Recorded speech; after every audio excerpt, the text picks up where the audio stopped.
Hey guys, before we begin tonight, I want to take a moment to genuinely thank the viewer who suggested this topic. You sent in your idea, and I honestly couldn't stop thinking about it. That is exactly the kind of suggestion that makes this channel worth building. So thank you, truly. If you are new here, this is a place where history slows down a little, where we try to understand the past not through battles and big names, but through the quiet, everyday details of ordinary life. If that sounds like something you want more of, please like the video and subscribe. It means more than you know, and it is how this little corner of the internet keeps growing. And if you have been listening on Spotify, thank you for that too. The link is always in the description if you want to find us there. Now get comfortable, dim the lights if you can, switch on a fan, pull a blanket up, settle in. Tonight we're going somewhere warm and specific, and you're going to want to arrive slowly. Have you ever wondered what it actually felt like to get ready in the morning in 1963? What products lined the bathroom shelf of a typical American housewife, and what did she believe those products could do for her? Did she follow the beauty advice she read in her women's magazines as gospel, or did she quietly improvise, mixing cold cream with hope and hairspray with determination? What did her vanity table smell like at 7 in the morning? All that powder and perfume and hair-setting lotion. And what did her mirror tell her she was supposed to be? Did she feel beautiful, or did she feel like she was always one step behind some image she could never quite catch? And who decided what beautiful even meant in the 1960s? And how did those rules reach a woman in Ohio or Georgia, or a small town in the Texas Hill Country, who had never set foot in a Hollywood studio but who nonetheless woke up every single morning and tried to look like the women she saw on those silver screens?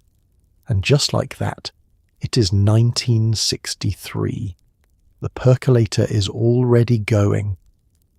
The television is murmuring the morning news in the next room. Somewhere down the hall your children are starting to stir. You have about 40 minutes before the whole house comes alive, and you're already standing at your bathroom mirror, a jar of cold cream open in your hand, beginning the quiet and serious work of the day. You do not think of yourself as someone who takes orders from Hollywood.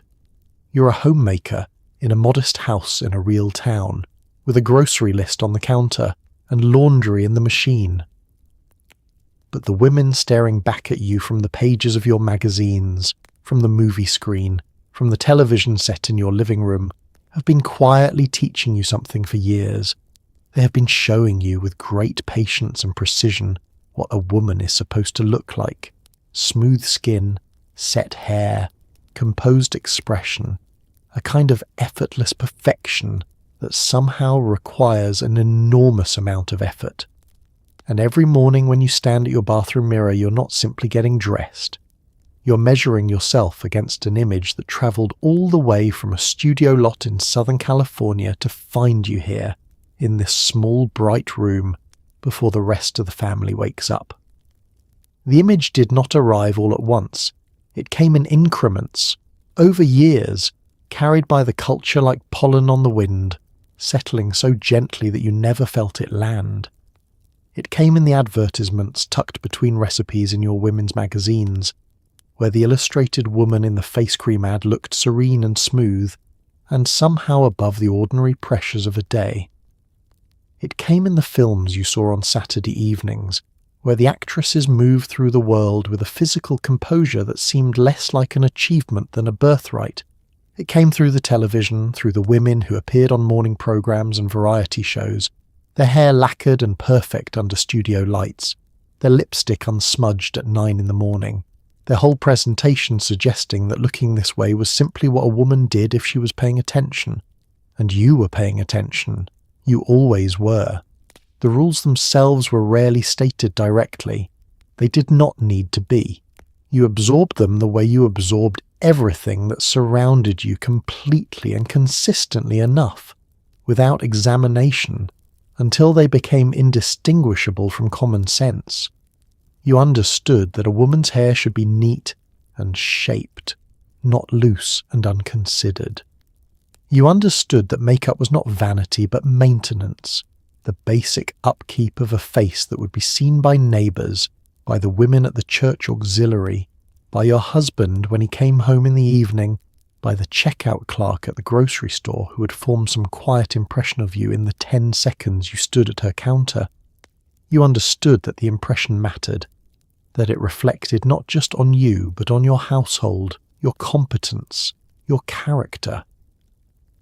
What Hollywood contributed to all of this was the standard, the precise, unambiguous, visually specific standard against which every ordinary woman in every ordinary town could measure herself and come up slightly short. Not cruelly.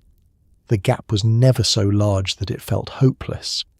That would have been counterproductive, and the beauty industry understood this better than anyone. The gap was maintained at exactly the right distance, close enough that it seemed reachable with the right products applied, with enough consistency, far enough that you would never quite arrive. The women on those screens were beautiful in a way that always suggested one more step, one better cream, one sharper technique that you had not yet mastered. And so you kept going. You kept reading the beauty pages, you kept stopping at the department store counter, you kept sitting down at the vanity table in the pale morning light and trying, with genuine care and genuine skill, to close the gap that had been designed to stay open. This is not a criticism of the women who lived inside these expectations. They were not foolish for following them. They were doing what all people do when they are embedded in a culture, speaking its language, honouring its values, working within its assumptions, because those assumptions were the water they swam in, and you do not question water. You swim. The remarkable thing, looking back, is not that the standard was impossible, but that so many women came so close to meeting it, morning after morning, with the tools they had and the time they could carve out and the skill they built through years of quiet practice.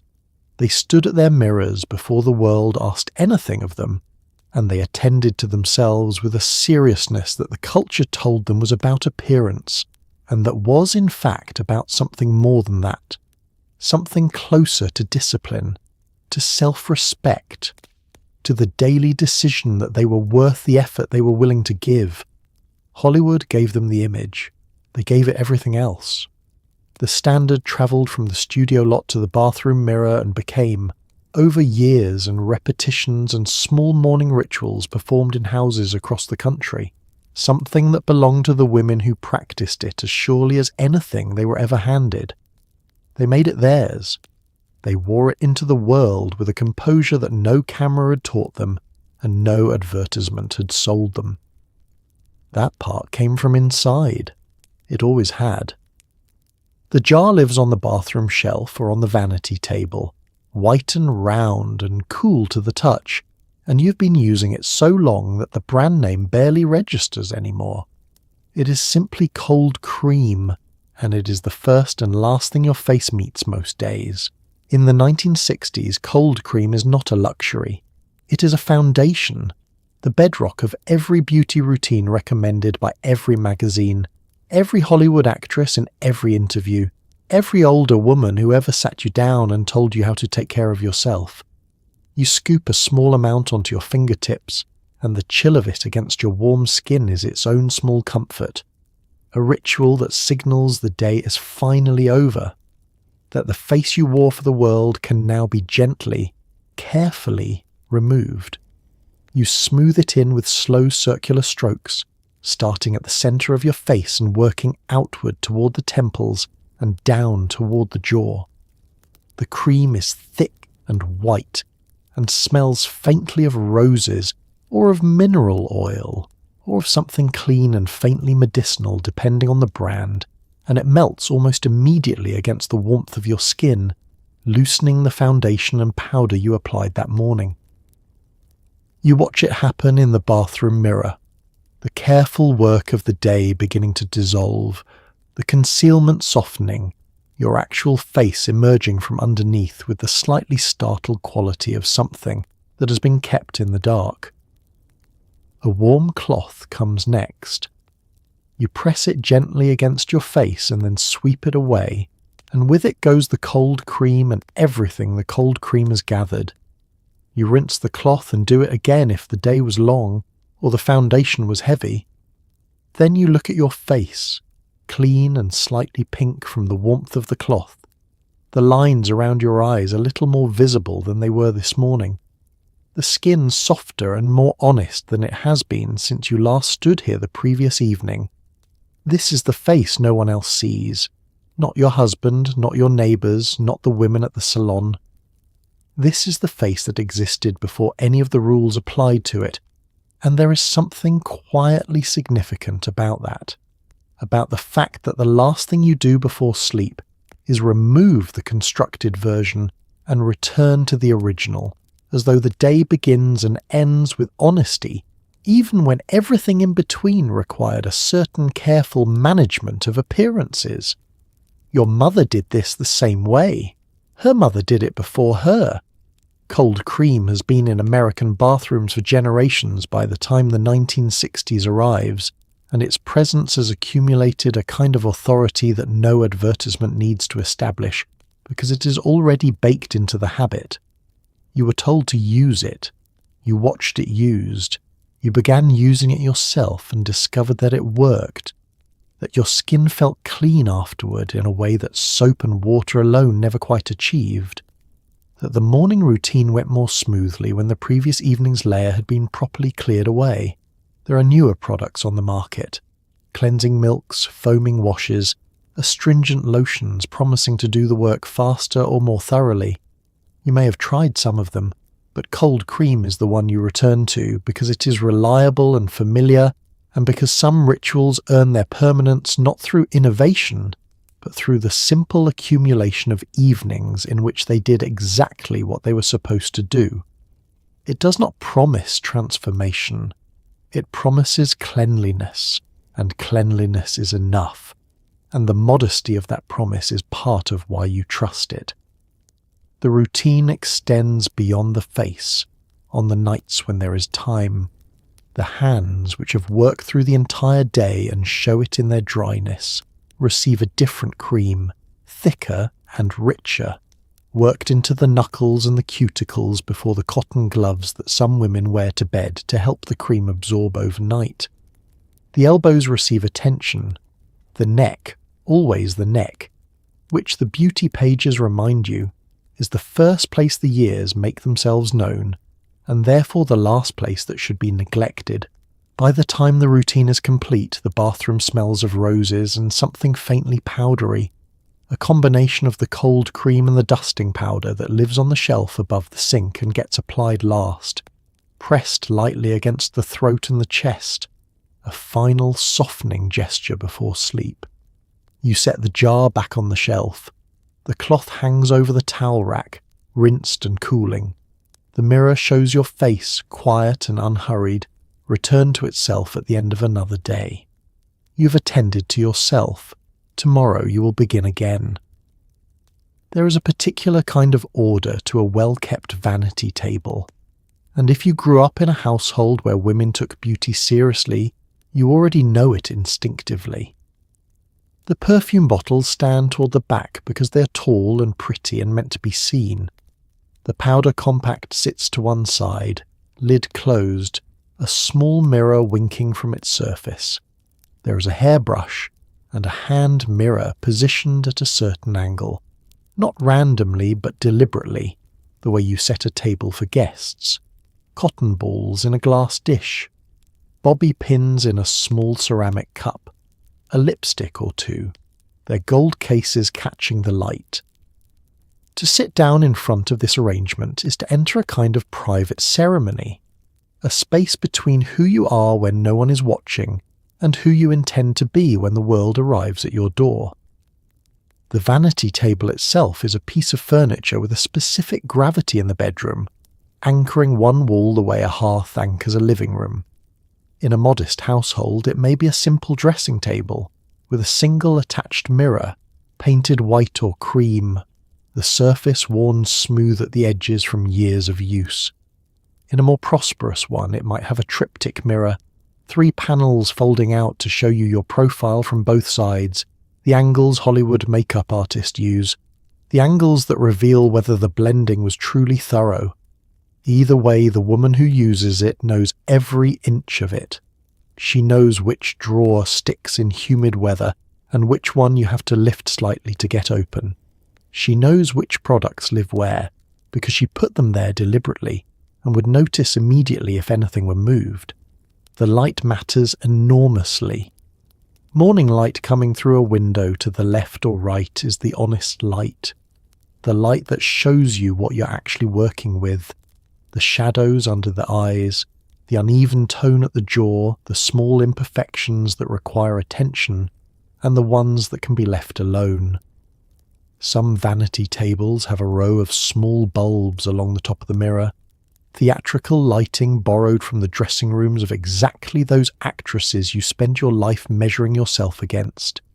And these bulbs cast a warmer, more forgiving glow that makes the work feel glamorous even at 7 a.m. You face yourself in this light every day. You know it the way you know the sound of your own voice, its flattery and its occasional brutality. The objects arranged on the surface are partly tools and partly symbols. The perfume bottle is not only perfume, it is a gesture towards something beyond the functional, a small insistence that a woman's morning routine includes beauty for its own sake, not merely for the sake of meeting some standard imposed from outside. The silver-backed brush was perhaps a gift, perhaps inherited, and it has a weight in the hand that plastic never replicates.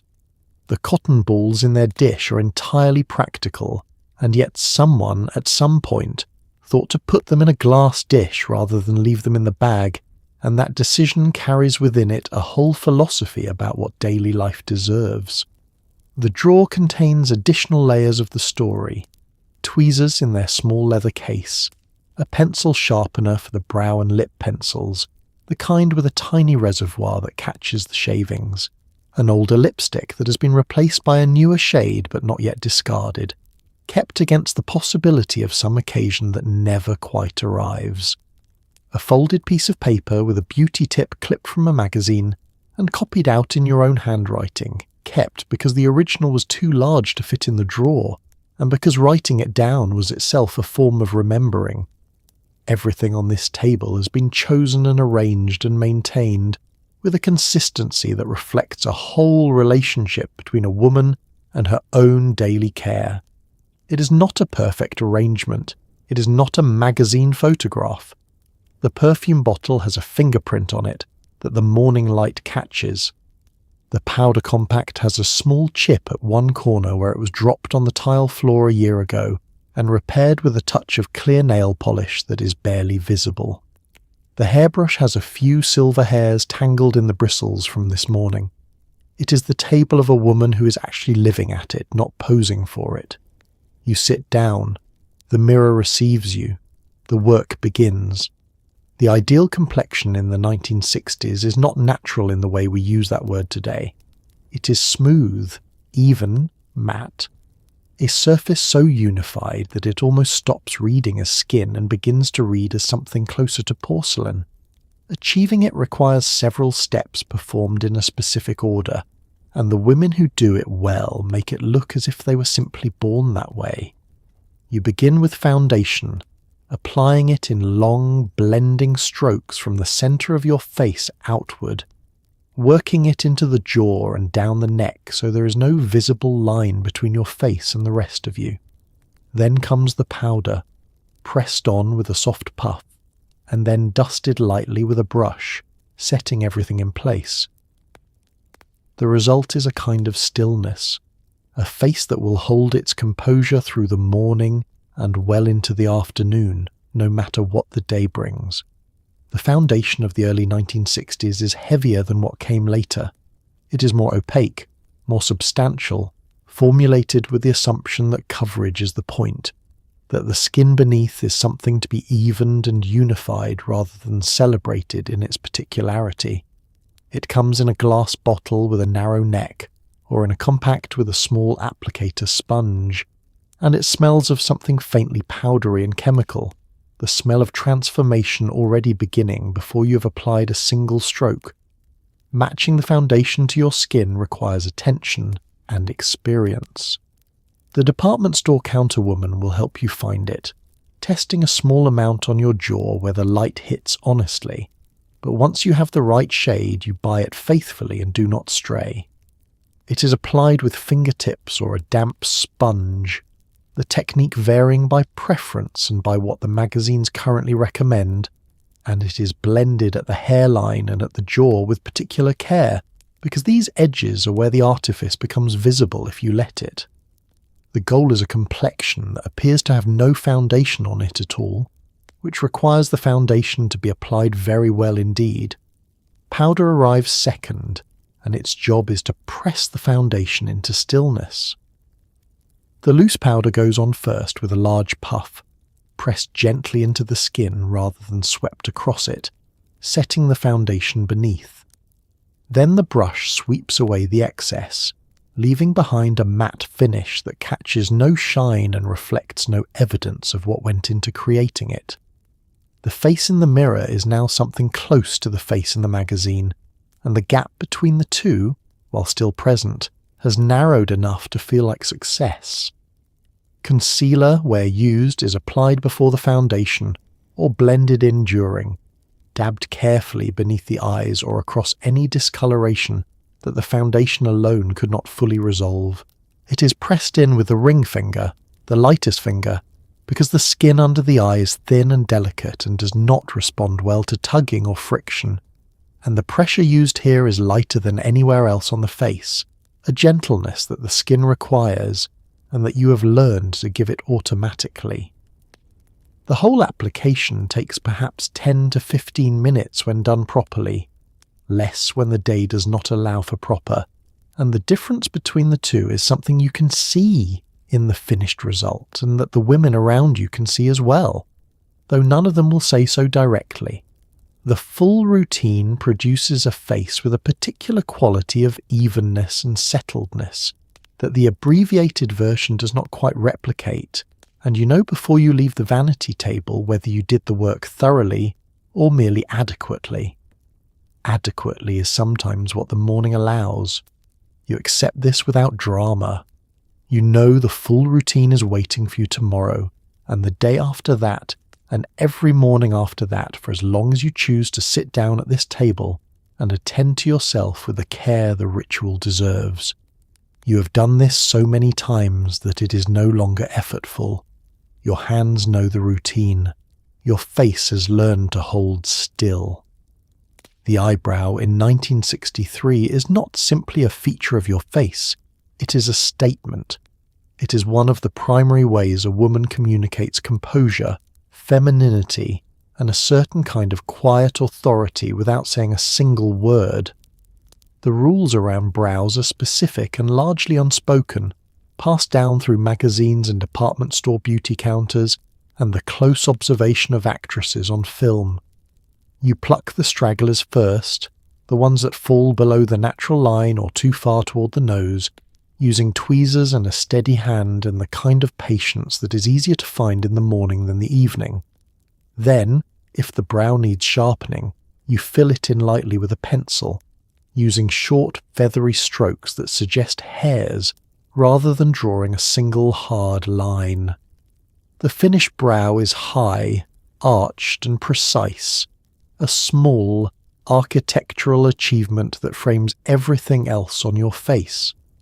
The shape of the brow has its own history and its own politics, shifting slightly with each decade in ways that feel trivial from the outside and deeply significant from within. The pencil-thin arc of the 1940s, which required aggressive removal of most of the natural brow and its replacement with a drawn line, has softened by the early 60s into something with more substance. There is a natural base now, a real brow that the pencil is enhancing rather than replacing, and the ideal arch is higher and more expressive, capable of a wider range of subtle communication than the severe lines of a previous era allowed. Plucking is done at the mirror with the tweezers gripped firmly, the skin pulled taut with one finger, The hair removed with a quick, decisive movement in the direction of growth rather than against it. You have learned through trial and error exactly how much to take and exactly where to stop. Because the brow that has been overplucked is a particular kind of problem, one that requires months of patience to correct. And in the meantime, you're left with something sparse and tentative that no pencil can fully disguise. The women who have made this mistake once do not tend to make it again. The pencil itself is a narrow, waxy instrument that requires sharpening before use if the tip has softened from the last application. The colour should be 1 or 2 shades lighter than your brow hair, not darker, because a brow drawn too dark looks drawn, looks constructed, and the whole point is to look as though the precision of the finished brow simply belongs to you naturally. The strokes are short. The pressure is light. You build the shape gradually, adding small increments of colour where the natural brow thins or breaks, filling in the arch at the highest point, tapering the tail toward the temple in a fine line that ends cleanly rather than trailing off into a smudge. The high point of the arch is the most critical detail. Placed correctly, above the outer edge of the iris, it lifts the entire eye and gives the face an open, awake expression that reads as confidence from across a room. Placed too far inward, toward the nose, it creates a slightly sad or worried expression that the rest of the face must work to counteract. Placed too far outward, it can look surprised or theatrical. The correct placement is not a matter of opinion but a matter of proportion. And the women who understand this invest the time required to find it precisely on their own faces and then reproduce it exactly each morning. You hold the hand mirror up and look at both brows together from a slight distance, checking the symmetry, the height, the angle of the arch, the cleanness of the tail. Small corrections are made with a cotton-tip stick or a clean spoolie brush that softens any line that came out slightly too sharp. The assessment takes perhaps 30 seconds and is performed with the focused attention of someone who understands that the brow is the first thing a face communicates and the last thing a viewer can articulate having noticed. When it is right, the brow gives the face a lifted, alert quality, an expression of calm attention that reads across a room and holds its shape through an entire day. It is among the smallest things you do in your morning routine and among the most consequential. You set the pencil down, the brows are finished, the face is beginning to arrive. A woman does not leave the house without her lipstick. This is not quite a rule written down anywhere, but it functions as one, as reliable and understood as any instruction in any manual. In the 1960s, the mouth is perhaps the single most important element of the finished face. The last thing applied and the first thing noticed, and the choice of shade carries its own quiet vocabulary.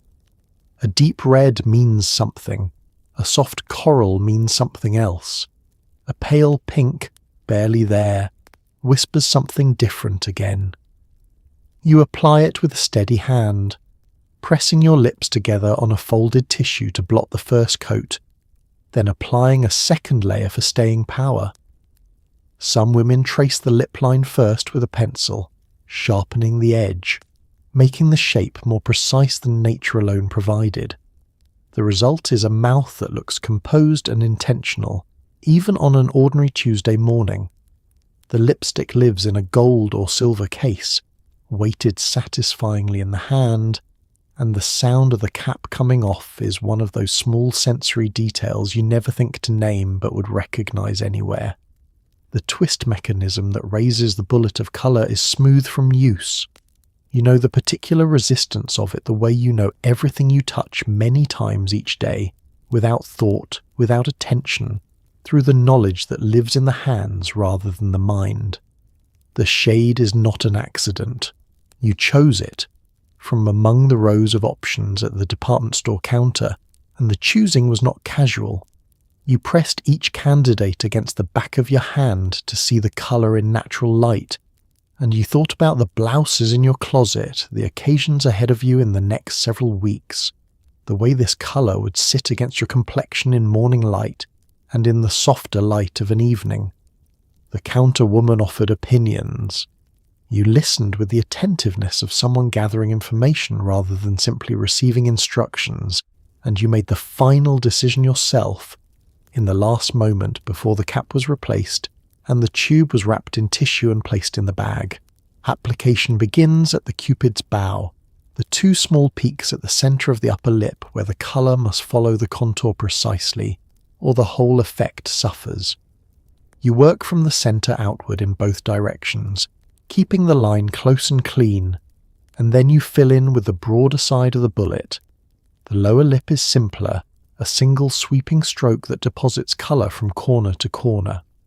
Then the lips come together, pressing without rubbing, and the tissue intercepts the first coat, pulling away the excess and leaving behind a stain that will hold even if the top layer fades through the morning. A second coat deepens the colour and adds the visible shine that signals the lipstick is fresh and recently applied. You press your lips together once more, check the corners in the mirror where colour sometimes migrates in small imprecise points that must be cleaned away with a fingertip, and assess the overall shape from a slight distance, the way it will appear to the people who stand across a room from you, rather than the way it appears to you in close-up at the mirror.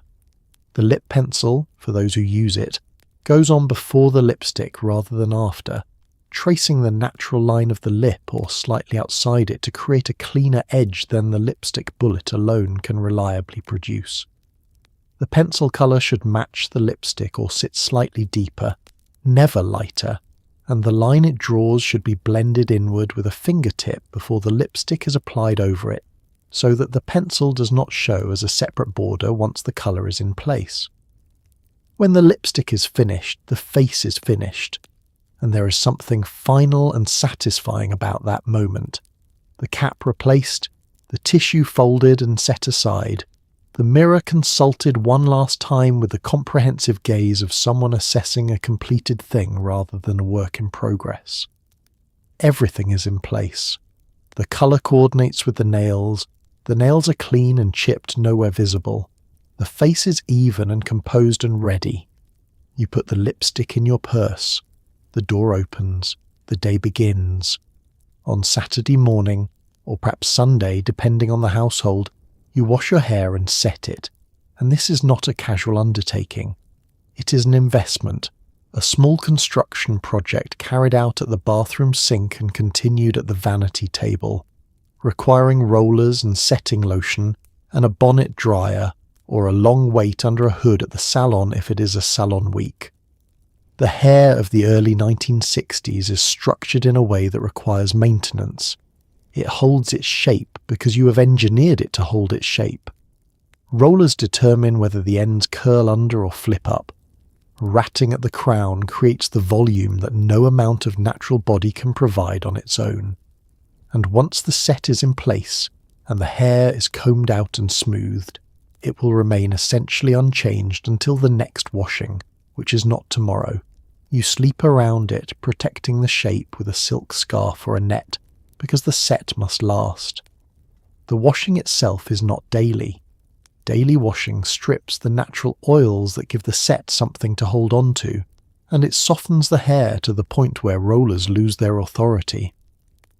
A weekly wash, sometimes stretched to 10 days, is the standard for women maintaining a proper set, and the days between washings are managed with dry shampoo or a light dusting of powder at the roots to absorb oil and restore the appearance of freshness at the scalp.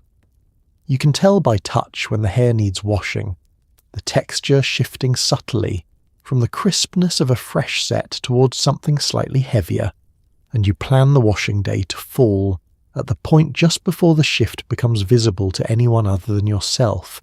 Setting lotion goes onto the damp hair before the rollers, applied section by section, combed through evenly, its purpose to stiffen the hair slightly as it dries, so that when the rollers are removed the curl or wave they imposed remains. The lotion smells of something clean and slightly chemical, and it leaves the hair feeling tacky under the fingers, cooperative in a way that freshly washed hair without product never quite is. You section the hair with a rat-tail comb, dividing it into the same portions. You have divided it into so many times that your hands do it without measuring, the sections falling naturally into the established pattern. Rollers come in different sizes for different purposes. Large rollers produce a softer wave with looser curl. Smaller rollers create tighter movement. The rollers at the crown go in first, their angle determining the direction and lift of the finished style. End papers are wrapped around the tips of each section before the roller is wound, protecting the ends from crimping and ensuring they curve smoothly rather than bending at an awkward angle. You fasten each roller with a pin or a clip, feeling the slight tension at the scalp that means the set is working, that the hair is being persuaded into the shape you intend. Drying takes time, under a bonnet dryer at home or a hood dryer at the salon. The bonnet at home sits atop a small machine that hums steadily on the bathroom floor or the vanity table, warm air flowing through the attached hood by a flexible tube, and you sit with a magazine or a cup of coffee while the hair dries, the sounds of the house continuing around you in a muffled way that makes the drying time feel like a pause in the day rather than a demand on it. You know by touch when it is finished, pressing a finger gently against one roller to test for any remaining dampness. Cool and firm means ready. The combing out is its own skill, performed while the set is still warm from the dryer, when the hair is most cooperative. Rollers removed, you lift and smooth in specific directions, teasing the crown for volume where needed, directing the ends into their intended curve. The ratting, where the style calls for it, is done with a fine-tooth comb in short back-combing strokes that build a cushion of volume at the root, invisible beneath the smoothed outer layer, structural rather than decorative. Hairspray seals the finished shape, applied in a broad mist from a distance, the can held out at arm's length. You look in the mirror, the hair is right. It has the shape and the volume and the particular quality of composed movement that a good set produces, and it will remain essentially this way through the coming week, through sleep and weather and the ordinary physical demands of a day, because you built it correctly and the structure holds. It will stay that way until next Saturday, when you will do it all again. The hair of the 1960s is not one shape but several, shifting through the decade as cultural currents shift, but always organised, always deliberate, always the result of considerable effort made to look effortless. In the early part of the decade, the silhouette is still influenced by the 50s, full and rounded at the crown, the flip curling outward at the ends with a cheerful precision. The bouffant lifts the hair away from the head entirely, creating volume that is almost architectural, a soft helmet of carefully arranged curls or waves. And then there is the beehive, rising higher still, twisted and pinned and lacquered into place, a structure so elaborate and so recognizable that it becomes, for a time, the very image of a certain kind of American femininity. Each of these shapes requires a different technique, different tools, different quantities of hairspray, but they share the same underlying logic. The hair is something to be controlled, shaped, and held. The flip is the most approachable of the three, the shape a woman of moderate skill can achieve at home with a good set and the right rollers at the ends. The hair is set smooth through the crown and sides, then curls outward and upward at the ends in a clean, rounded sweep, like a wave cresting without breaking. It has a freshness to it, a cheerfulness, and it reads as a young style even on women well past their 20s, associated as it is with the particular energy of the early Kennedy years when everything American was supposed to feel optimistic and new. The bouffant requires more. It requires teasing at the crown, building volume from below the surface by backcombing the underlayers of hair until they create a resistant, cushioned mass that the outer layer then smooths over, concealing the architecture beneath. You work from underneath with a fine-tooth comb, taking small sections and pushing the hair backward toward the scalp in short, firm strokes, each one adding to the accumulated volume above. Then the outer layer is drawn over this structure and smoothed into place, pinned where necessary, hairsprayed into compliance. The finished bouffant has a rounded, lifted shape that adds several inches of apparent height and a quality of studied glamour that the flip, for all its charm, does not quite achieve. The beehive is the bouffant's ambition fully realised.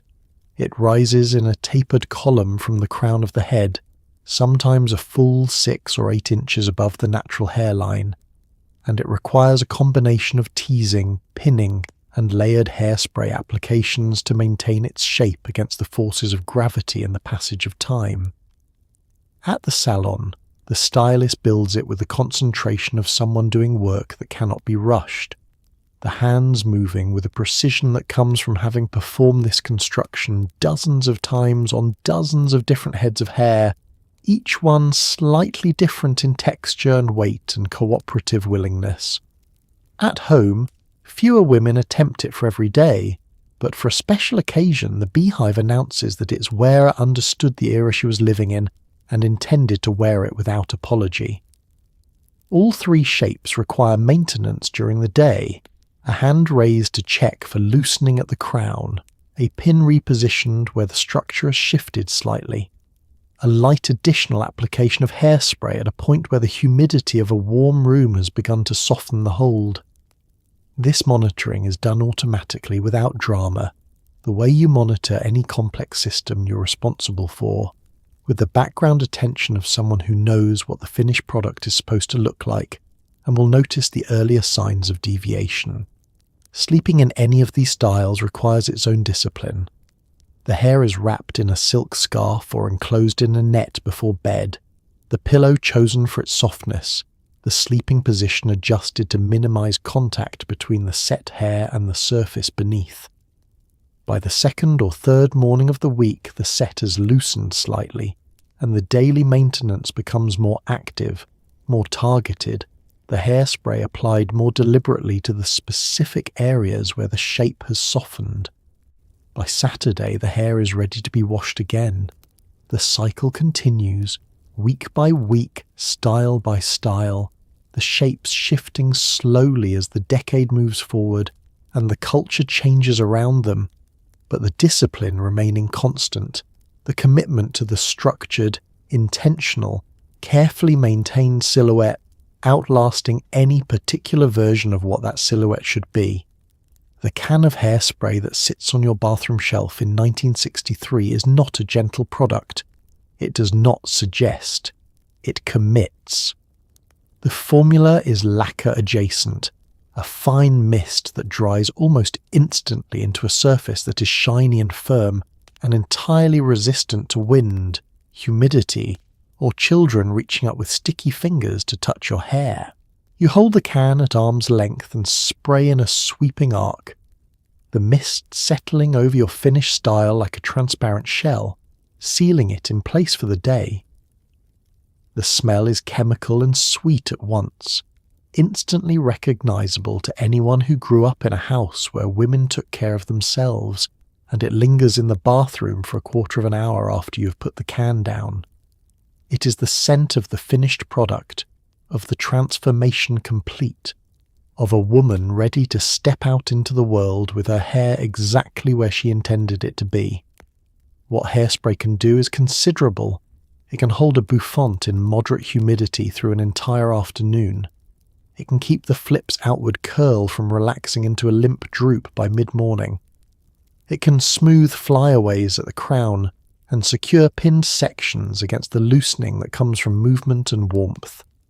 Applied in light layers between stages of styling rather than in a single heavy coat at the end, it builds a flexible hold that allows the hair to look finished rather than rigid, shaped rather than shellacked, which is the aspiration even if the reality sometimes leans toward the latter on a heavy-handed morning. The technique of application matters as much as the product itself. You hold the can at the distance recommended on the label, or at the distance you have found through experience produces the best result for your particular hair, and you move the can while spraying rather than holding it still over one area, because a stationary spray creates a wet concentration that takes longer to dry and leaves a visible sheen rather than the invisible hold you're after. The wrist moves in a slow arc, the mist distributed evenly across the surface of the finished style, and you hold your breath slightly while spraying because the chemical smell is strong and the mist has a way of drifting toward the face if you are not paying attention. What hairspray cannot do is equally instructive. It cannot compensate for a poorly executed set, cannot transform hair that was wound on rollers too loosely, or dried incompletely into something that holds the intended shape. It cannot fully withstand the serious humidity of a summer afternoon in the south, where the air itself seems to conspire against the set, swelling the hair shaft with moisture and dissolving the most careful work of a Saturday morning into something soft and formless by Sunday noon.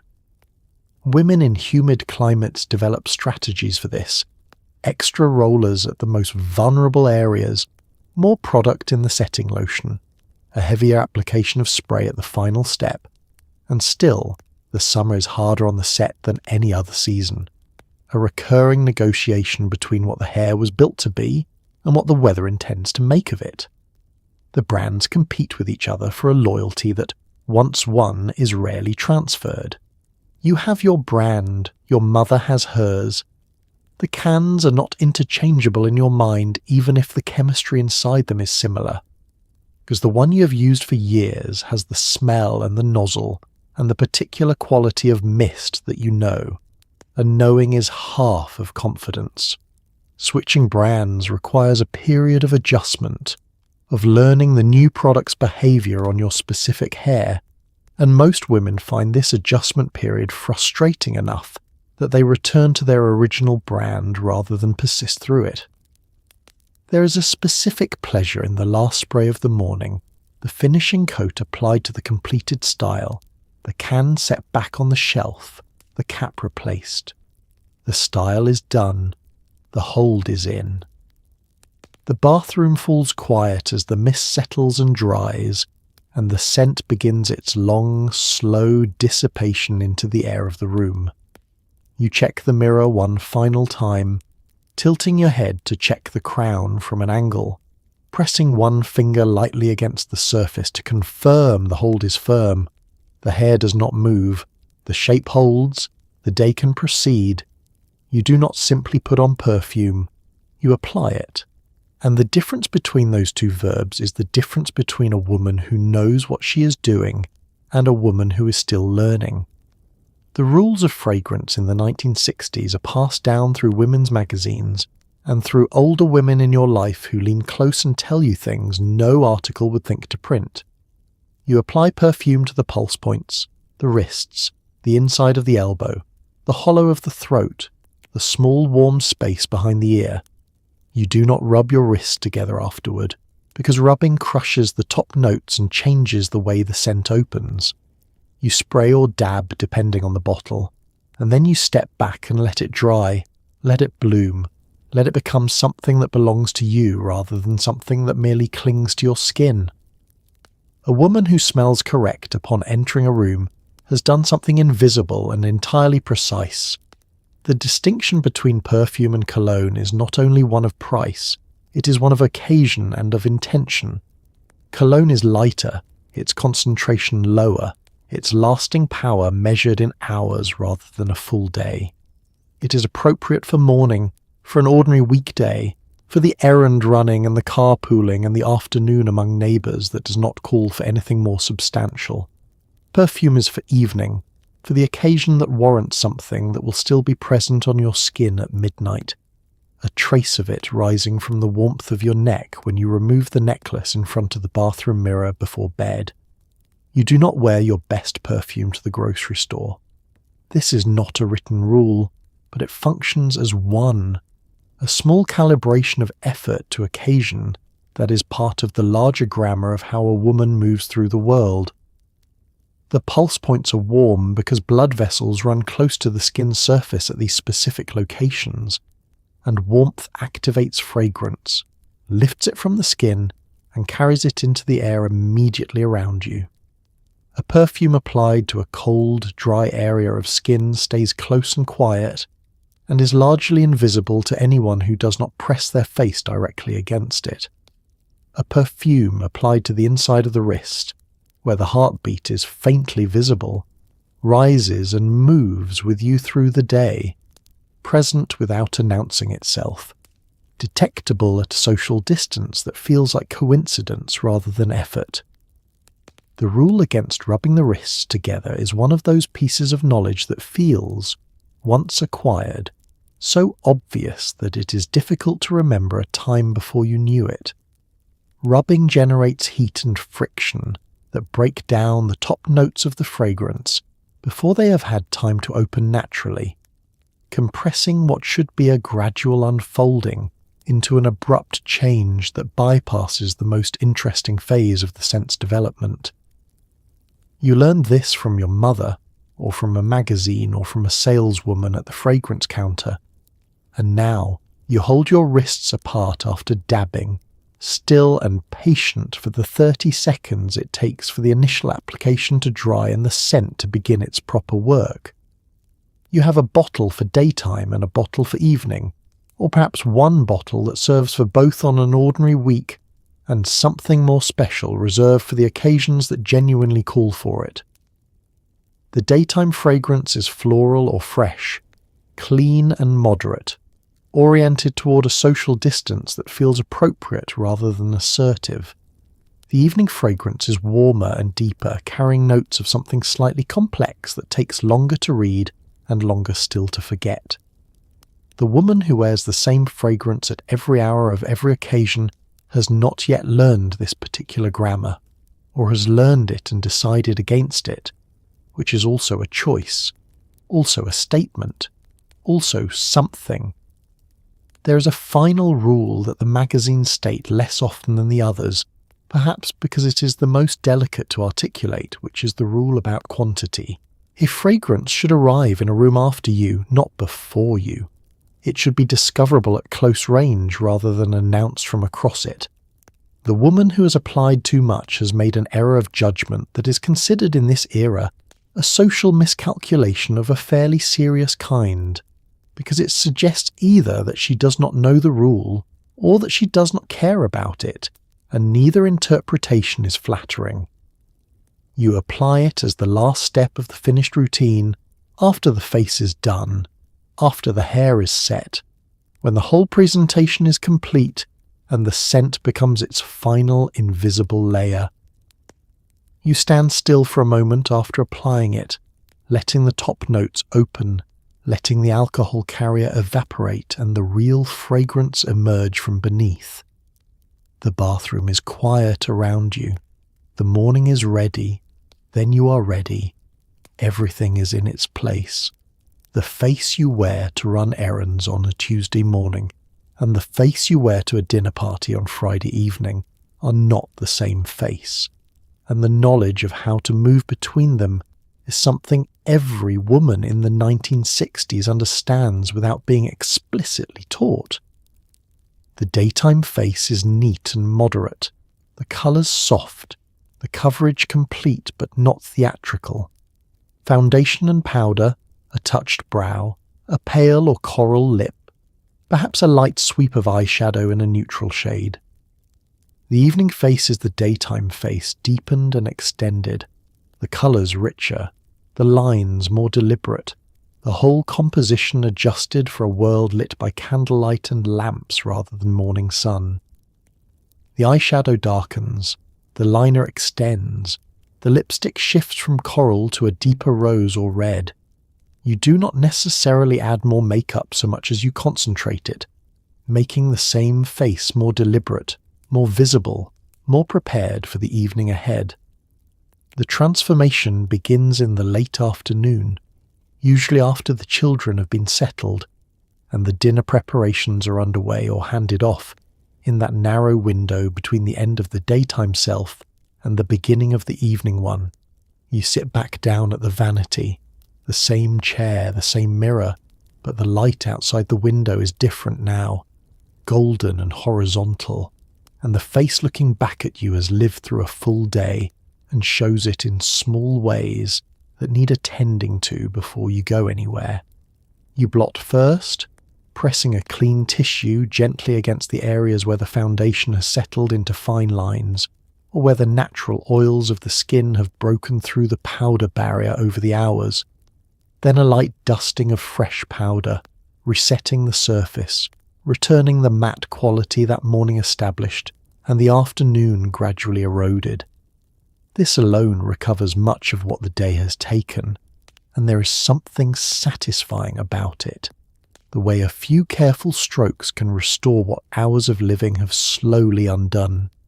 Then the eyes, and this is where the evening face truly begins to separate itself from the daytime one. The shadow you used this morning was a soft neutral, barely there, present mostly to define the lid and give the eye a slight dimension under the flat light of daily life. For evening you go deeper, working a richer tone into the crease, blending it upward and outward toward the brow bone, building shadow in a way that catches the warm low light of a dining room and makes the eyes appear larger, more luminous, more awake. A darker shade at the outer corner adds drama when drama is appropriate, and you know the occasions that call for it without needing to be told. The liner, which this morning was a thin, precise line close to the lashes, extends tonight at the outer corner in a small upward flick, a detail that requires a steady hand and is worth the extra 60 seconds it takes to get right. Mascara is reapplied, the morning coat built upon, the lashes darkened further, and you hold the wand at the root and work it through slowly, coating each lash with the attention of someone who understands that this small detail changes the quality of the eye's expression in ways that register even when they cannot be named. The lipstick change is the single most efficient transformation available to a woman in the 1960s, and the women of this era know it and use it deliberately.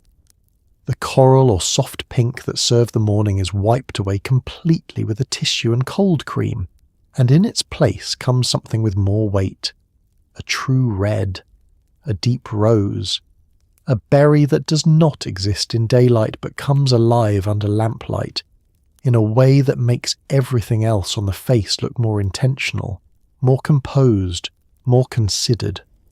You apply it with the same steady hand you used this morning, the muscle memory of the gesture unchanged even as the colour shifts everything around it. The hair requires attention too. A full resetting is not practical at this hour, but the bouffant or the flip can be refreshed with a careful hand and a light application of hairspray targeted at the areas where the shape has softened through the day. You lift and smooth, coaxing the style back toward the form it held this morning, and where a pin has come loose you replace it, pressing it back into the structure with the precise angle that holds rather than the approximate one that merely suggests holding. There is a particular quality to this second sitting at the vanity that the morning routine does not quite replicate. The morning is purposeful and slightly pressured, accomplished against the clock with the household beginning to stir around you. The evening sitting is calmer, the house quieter, the children occupied, the hour belonging to you in a way that mornings rarely fully do. You take slightly more time than is strictly necessary. You assess the finished face with a different kind of attention, the comprehensive gaze of someone preparing for a social occasion rather than the efficient assessment of someone preparing for a day. The earrings come next, the real ones kept for evenings. You feel the small familiar weight of them at your ears, a slight pressure that is its own signal that the register of the day has shifted, that what follows will be different from what came before. You lift the evening perfume rather than the daytime one and apply it at the pulse points, the fragrance opening slowly as you move away from the mirror and toward the rest of the evening. You fasten the clasp of the necklace, smooth the front of the dress, and take one last look at the completed face in the full-length mirror by the bedroom door. The woman looking back is continuous with the woman who stood at this same mirror this morning, but she is assembled differently, calibrated for a different light, a different occasion, a different version of what the evening's asking of her. She is ready. She has always known how to be ready. The eye is the defining feature of the 1960s face, in a way it had not been in the decade before, and the rules around it are evolving quickly enough that what was considered modern in 1961 feels slightly old-fashioned by 1966. But for the housewife watching carefully and following along, the central principles remain steady. You apply eyeshadow from lid to brow in light blending strokes, using 2 tones if you're practiced, a lighter shade on the lid and a slightly deeper one in the crease to create dimension. Liner is drawn as close to the lash line as possible, the hand steady, the pressure even, the line finishing in a small upward flick at the outer corner that lifts the eye and gives it a quality that the magazines describe as elegant or dramatic or fresh, depending on the year. Mascara is applied last, coating the upper lashes and occasionally the lower ones, the wand worked from root to tip. The eyeshadow of the early 1960s comes most often in pressed powder form, in small pans nested inside a compact, the colours muted and wearable for a housewife's purposes, even when the same shades appear dramatically amplified on the faces of actresses in close-up. The colours favoured are warm taupes, soft greys, muted greens and blues that pick up something in the iris without overwhelming it. You apply the lighter shade first across the entire lid from lash line to brow bone, using a small applicator or the pad of your finger, then layer the deeper tone into the crease where the lid folds, blending the edge upward so no hard line remains between the 2 colours. The result is a gradation of depth, light at the inner corner and near the brow, darker where the eye recedes, that makes the lid appear slightly sculptured and the eye slightly larger. Liner is the most demanding element of the 60s eye, the step that most clearly separates the practiced face from the unpracticed one. The liquid liner favoured through much of the decade requires a thin brush and a completely steady hand, and the steadiness is achieved through a particular technique you learn through repetition and occasional failure. You rest the elbow on the vanity surface to stabilise the arm. You pull the outer corner of the eye skin slightly taut with one finger. You draw the line in a single continuous movement if you can manage it, or in several short, precise strokes if that is what your hand requires, working as close to the root of the upper lashes as possible, so that the liner appears to emerge from the lashes themselves, rather than sitting on top of them as a separate mark. The flick at the outer corner is a small upward extension of the liner line, angled toward the tail of the brow rather than downward, and its length and angle are matters of personal preference shaped by what the magazines show and what your own face accepts. A flick too long reads theatrical. A flick too short loses the lift. You find the measure that belongs to your particular eyes, and you repeat it each morning until it is as natural as any other gesture, until the hand knows where to stop without the mind having to direct it. There are mornings when the liner goes on perfectly, the line clean, and even from inner to outer corner, the flick landing at exactly the right angle.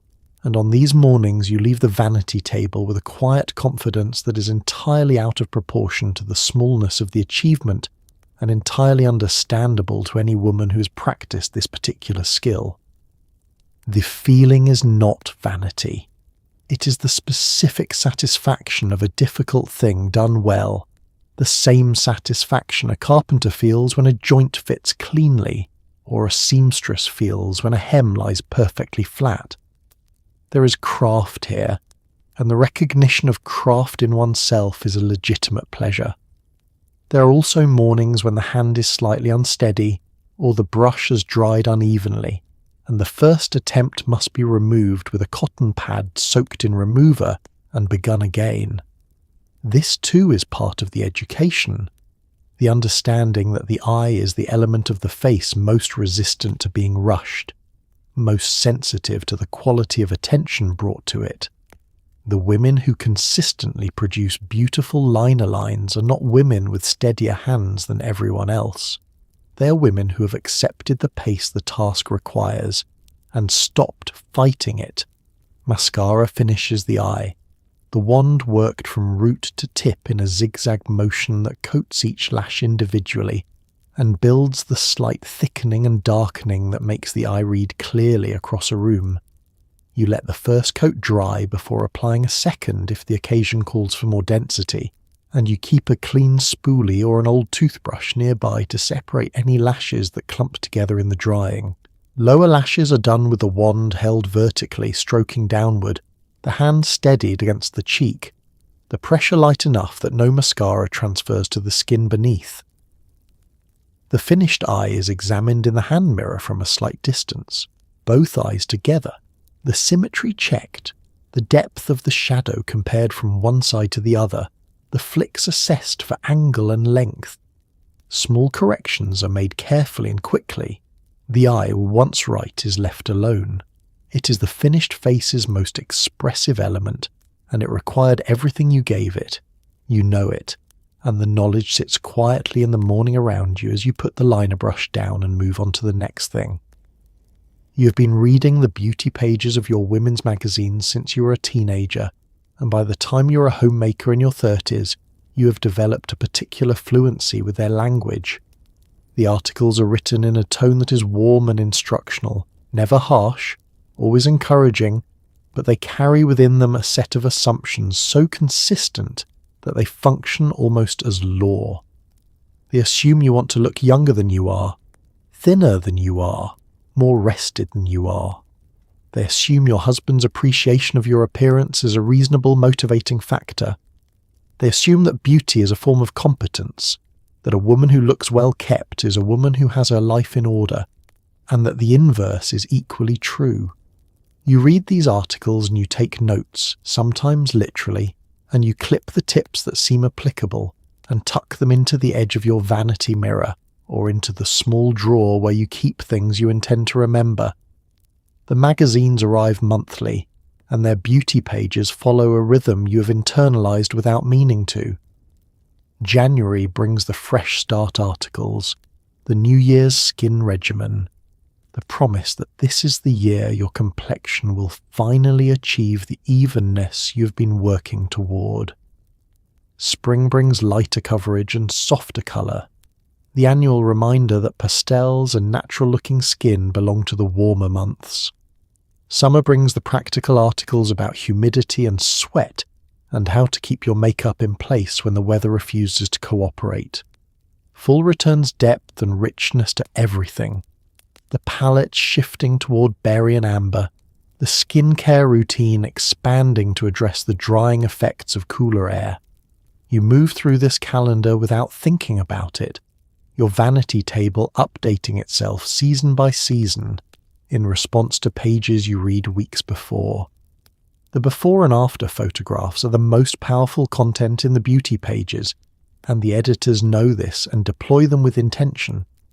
A woman with uneven skin tone and ungroomed brows appears on the left, the photograph slightly washed out, her expression pleasant but unpolished. On the right, after whatever product or technique the article is selling, the same woman appears transformed, her skin unified, her brows shaped, her whole face lifted by the specific intervention described in the text. You study these images carefully, noting the differences between the two versions, identifying which elements changed and how, filing the information in the part of your mind that processes beauty information automatically and retrieves it without being asked when you sit down at the vanity table. The language of the beauty pages has its own vocabulary, and you are fluent in it. Luminous means the skin reflects light evenly rather than in patches. Dewy means moisturized, which means young-looking, which is always the goal whether stated or not. Natural means constructed to appear effortless. which is a different thing from actually effortless, and most women reading the articles understand this without it needing to be said. Fresh means recently attended to, specifically recently attended to in the ways the magazine has been recommending, and there is a circularity in this that nobody mentions. The articles also contain within them a persistent gentle anxiety about time, about the way the face changes over years and the importance of intervening early and consistently to manage those changes. Prevent, the articles say, protect, maintain. These verbs are addressed to every reader regardless of her age, because the beauty industry requires every reader regardless of her age to feel that there is something to be done and that the doing of it is urgent. You read these directives and you absorb them, and you act on some of them, and you set others aside with the practical wisdom of someone who has learned to distinguish between what is useful and what is merely insistent. The clippings tucked into the edge of your vanity mirror are the ones that survived this filter. They are the tips that proved themselves in practice, the techniques that worked for your specific face and your specific life, the product recommendations that turned out to be genuine rather than simply commercially motivated. They have been there long enough that some of their edges have yellowed and the ink has faded slightly, but you keep them because they are correct, because they belong to the accumulated practical knowledge of your vanity table, because they are, in the most literal sense, what you know. You pick up the magazine each month and you read the beauty pages the way you have always read them, with attention and with a certain practiced discernment, taking what is useful and leaving the rest, building the routine one verified piece of advice at a time. There is a particular light at a department store cosmetics counter, cool and bright and slightly ruthless, and you have stood under it enough times to know exactly what it will do to your face before you arrive. The saleswoman behind the counter is almost always immaculate, a living demonstration of the product she sells, and she knows how to look at you in a way that is simultaneously clinical and kind. She will study your skin type, your colouring, your bone structure, and she will tell you what you need, and her certainty about what you need is itself part of the experience.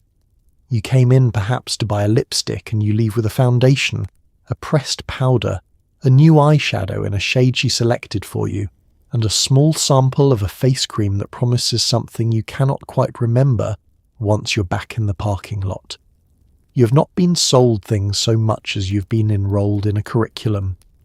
The counter itself is a particular kind of architecture, low and glass-topped, the products arranged inside and on top in careful rows that suggest both abundance and order. The lipsticks stand in neat columns, their gold and silver cases identical except for the small colour indicator at the base of each one. The foundations are lined up by shade number, the bottles catching the overhead light.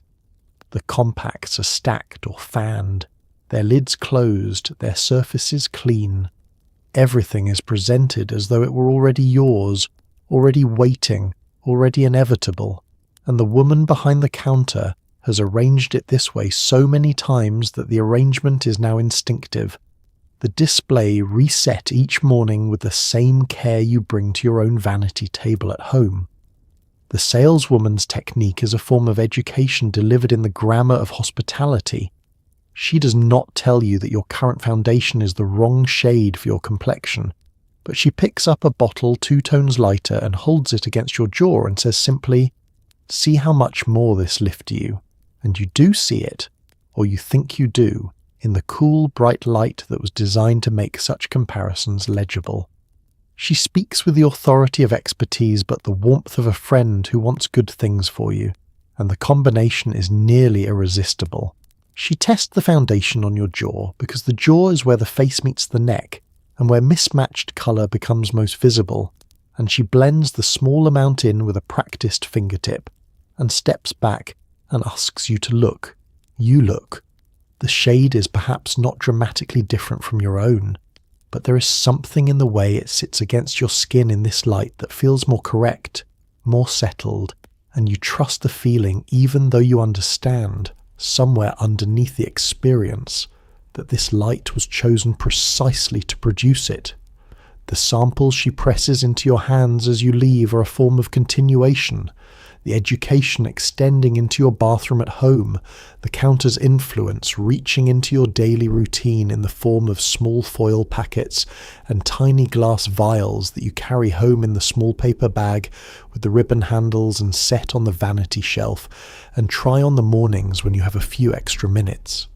Sometimes the sample reveals something genuinely useful, a product that performs in a way your current one does not, and the discovery feels like something you arrived at yourself through your own testing and judgment, which is exactly how the best education always feels regardless of who arranged it. You go back to the counter. The saleswoman greets you by name if you've been coming long enough. She remembers what you bought last time, what you said about how it wore, whether the shade was right in natural light or shifted slightly once you were outside in the sun. She asks follow-up questions with the attentiveness of someone who was listening when you spoke, and the experience of being listened to, of having your specific face held in someone else's memory as something worth attending to, is itself part of what brings you back. The counter visit is not only a transaction, it is a consultation, a calibration, a regular check-in with the accumulated expertise of the beauty industry as delivered through the specific knowledge of a woman who has spent her working life studying faces and learning what each one needs. You leave the store carrying more than products. You leave carrying instructions, updated and personalized and delivered with enough warmth that they feel like gifts rather than prescriptions. The paper bag with the ribbon handles is set on the vanity table when you get home. The products are unwrapped from their tissue. The samples are arranged on the shelf in the order you intend to try them. The visit has extended itself into the room, into the routine, into the next several weeks of mornings in which you will use what the saleswoman recommended and find, more often than not, that she was right. The beauty salon of the 1960s is not simply a place where hair is washed and set. It is a room, often warm and slightly humid, where a particular kind of social life takes place among women who would not necessarily call themselves friends, but who know each other in the specific intimate way of people who have sat in adjacent chairs for years. You arrive for your appointment and you are led to the shampoo bowl, and then to the styling chair, and then to your hood dryer with its roar of warm air and its plastic dome settling down over your carefully set rollers. And for the next 20 or 30 minutes, you're physically enclosed in a space that is uniquely yours. You might read a magazine, you might simply sit, but the woman beside you will lean close and shout something over the noise, and you will shout back, and something will be shared that has nothing to do with hair, and everything to do with the particular freedom of being among women. The salon visit is a weekly or bi-weekly appointment for most women who can afford it, penciled into the schedule with the same regularity as any other recurring obligation, and it holds that place not merely because the hair requires maintenance, but because the salon itself provides something that the rest of a housewife's week does not. It is time that belongs to her, structured and protected by the appointment, during which no one can reasonably expect her to be doing anything else. The children are accounted for. The household is briefly suspended. She's here, in this warm room that smells of setting lotion and hairspray, and the faint sweetness of the shampoo bowls. And for the next hour and a half, the only thing required of her is to sit still and let someone else attend to her. The shampoo is the first pleasure. The stylist's fingers working through the hair with a pressure and thoroughness you cannot easily replicate alone, the warm water sluicing away the weak. You lean back into the curved bowl and close your eyes, and there is something in this surrender, this being tended to, that is quietly restorative in ways that have nothing to do with the cleanliness of the hair itself. The weight of the week loosens slightly under those hands, and by the time you're led to the styling chair with a towel wrapped around your head, you're already a little calmer than when you walked in. The the tension that accumulated since the last appointment beginning to release in the particular way that only this specific kind of being cared for can produce. The styling chair is where the conversation begins in earnest. Your stylist knows your life in the particular way of someone who sees you regularly, in a context stripped of most social performance. She knows which weeks have been hard by the tension in your shoulders. She knows when something is being withheld because the conversation is too careful, too surface level, and she knows how to ask the right question in the right tone to open it. You tell her things at the salon that you might not tell your neighbours, might not tell your sister, because the relationship exists in its own sealed context, contained by the appointment, and what is said here does not travel anywhere the rest of the week. The other women in the salon constitute a loose, shifting community whose membership changes gradually over the years as women move into and out of the neighbourhood. There are women you've been seeing here for a decade, whose children you know by name, whose husbands you have heard described in enough detail to recognise them on the street. There are newer women still finding their place in the room, still learning the rhythms of the conversation, assessed and welcomed in the unhurried way of a community that has been here long enough to know it will still be here next week. Under the hood dryers, the conversation becomes communal and comfortable in its impracticality, shouted across the noise in fragments, begun and interrupted and resumed without anyone losing the thread. The noise of the dryers provides a peculiar privacy, the words travelling only as far as the next chair, the women on either side of you constituting a small temporary world that dissolves when the dryers are lifted and the setting is complete. What is said under the hood dryers has a particular quality of candour that the styling chair conversation does not always achieve, because the noise makes overheard impossible, and the warmth and the slight confinement make the usual social monitoring relax slightly, and in that slight relaxation things are said that would not otherwise be said. You emerge from the salon an hour and a half after you arrived with your hair shaped and set and lacquered into the week ahead, and something else too, something harder to name, a slight loosening of whatever had been held too tightly since the last appointment, a replenishment of the specific energy that comes from being among women who know you and ask nothing of you for an hour, except that you sit still and let yourself be cared for. The appointment is written into next week's calendar before you leave. It always is. Before the makeup, before the lipstick, before the careful construction of the face you will wear into the world, there is the earlier work, the work that no one will see because its whole purpose is to prepare a surface that will make everything that follows look better.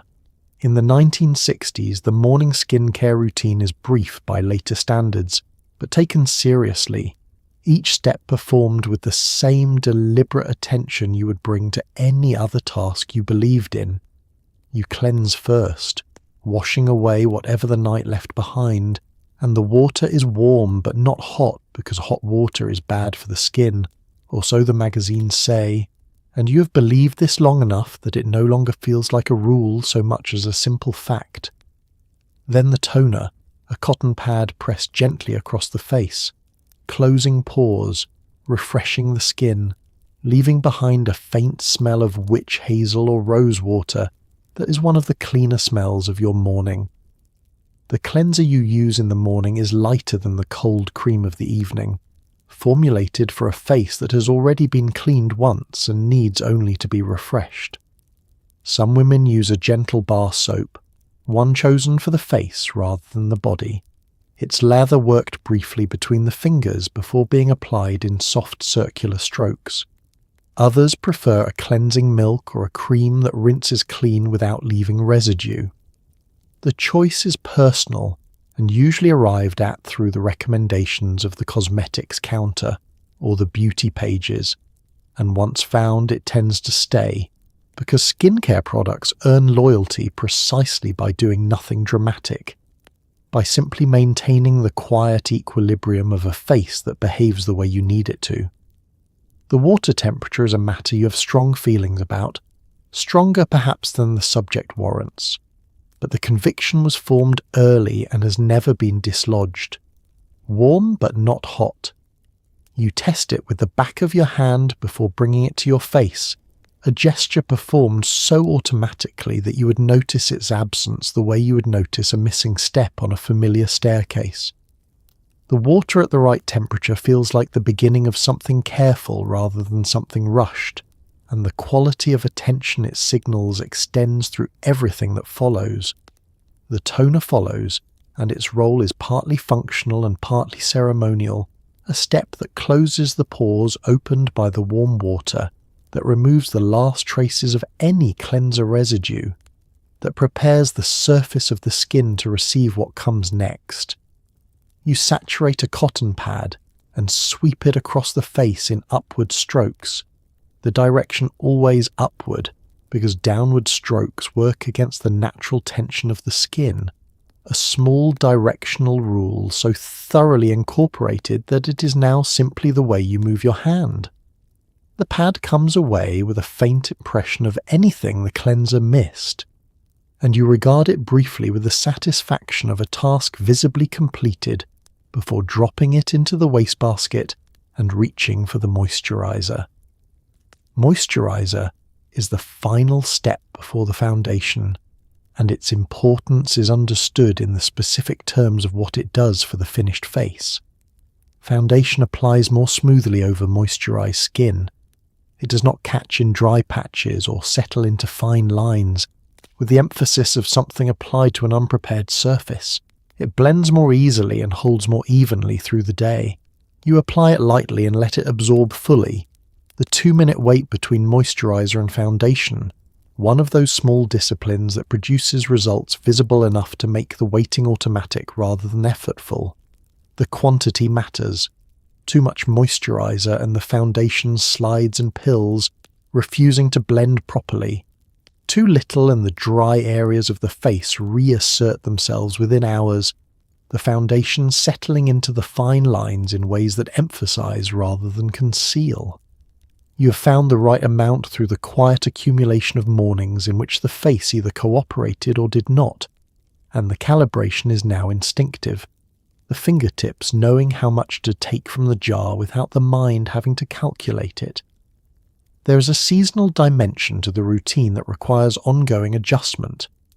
Winter air is drier, the heat in the house pulling additional moisture from the skin overnight, and the morning face in January is more depleted than the morning face in June, and requires a correspondingly richer moisturizer and a slightly more generous application. Summer humidity provides its own moisture, but also its own complications. The skin more prone to oiliness, and the foundation more likely to break down through the afternoon, and the summer routine shifts accordingly. The moisturizer lighter, the powder more generous. You make these adjustments without consulting anything. The knowledge of your own skin's behavior through the seasons accumulated over years of observation, and now simply part of how you understand the morning. The whole routine takes perhaps 10 minutes, often less. It is performed in the same order every morning, the sequence so established that deviation feels faintly wrong. It is the quietest 10 minutes of the day, unwitnessed, unperformed, entirely yours. The beauty rules of the 1960s do not stop at the bathroom door. They follow you into the kitchen, they accompany you to the grocery store, they sit quietly beside you at the dinner table and count what you put on your fork. The ideal body of the early 1960s is shaped somewhat differently than what came before, a little less curved, a little more slender, and the culture around maintaining that shape is woven directly into the same women's magazines that tell you how to set your hair and apply your foundation. The articles about beauty, and the articles about diet, and the articles about marriage and housekeeping are all in the same publication, and their assumptions align with each other in ways that feel natural rather than constructed. You eat sensibly. You watch your figure. You consider the calories in things you used to eat without thinking, not because you are unhappy, but because this is what it means, in this decade, in this culture, to take care of yourself. The diet advice of the 1960s is confident in the way that all advice is confident when its assumptions go largely unchallenged. The magazines print meal plans, calorie counts, and the opinions of doctors who speak about women's weight with a directness that would not survive intact into later decades. You're advised to weigh yourself regularly, to keep a record, to understand the caloric content of common foods, and to make adjustments when the record indicates that adjustments are needed. This is presented not as deprivation, but as management, the rational administration of the body in the same spirit that you administer the household budget, with attention, with intention, without excess. Breakfast in a weight-conscious household might be a single piece of toast, an egg, a glass of juice, and coffee without sugar. A meal calibrated more by the beauty column's arithmetic than by appetite. Lunch is a salad or a light sandwich, eaten at the kitchen table after the children have gone back to school, and the morning's housework is done, in the particular quiet of a house that has emptied and not yet filled again. Dinner is the fullest meal, the one organised around the family's needs rather than only your own, and here the management becomes more subtle, the portions quietly moderated, the serving dish passed around with a generosity for others that is not quite extended to yourself.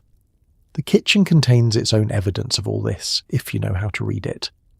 The cottage cheese in the refrigerator, appearing in the beauty pages with remarkable frequency, as a food that is filling and permitted in quantities that richer foods are not. The diet soft drinks sweetened with cyclamates, available through much of the decade. Their artificial sweetness accepted as a reasonable trade for the freedom to drink something cold and sweet without the caloric consequence of the real thing. The grapefruit halves prepared at the beginning of the week and stored in the refrigerator, their cut surfaces covered in plastic wrap, ready to be eaten at breakfast with a light dusting of sugar substitute that makes the sourness bearable, without adding what real sugar would. There are cookbooks on the shelf that speak to this concern directly, their titles promising dishes that are both satisfying and slimming, their recipes built around the assumption that the woman cooking them is monitoring herself as carefully as she monitors everything else in her household.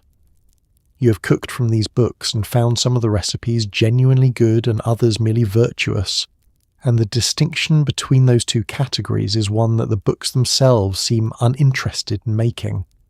The virtuous ones are eaten without complaint and not requested again. The genuinely good ones enter the regular rotation, proof that the constraint and the pleasure are not always mutually exclusive. The grocery store is where the decisions are made, before the food enters the house, and before the kitchen requires a choice about what to prepare. You read the labels with the attention the beauty pages trained you for, applying the same careful scrutiny to what you put in your body that you apply to what you put on your face.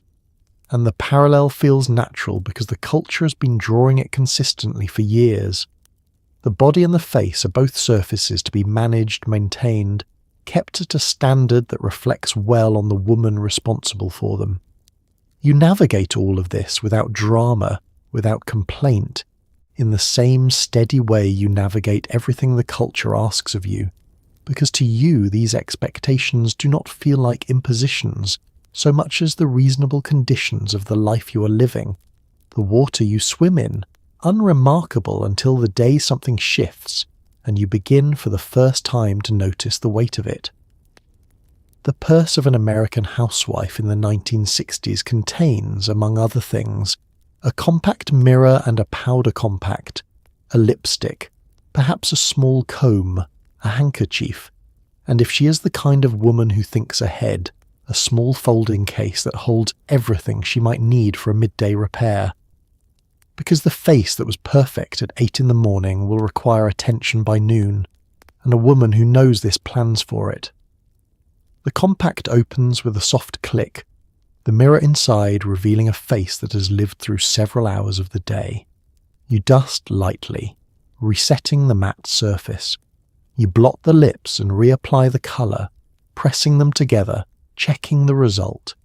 You tuck a loose hair back into place. The whole operation takes perhaps 2 minutes and takes place in a restaurant bathroom or a car visor mirror or a quiet corner of a department store, and when you return to whatever you were doing before, you carry with you the quiet confidence of a woman who has attended to herself and found everything in order.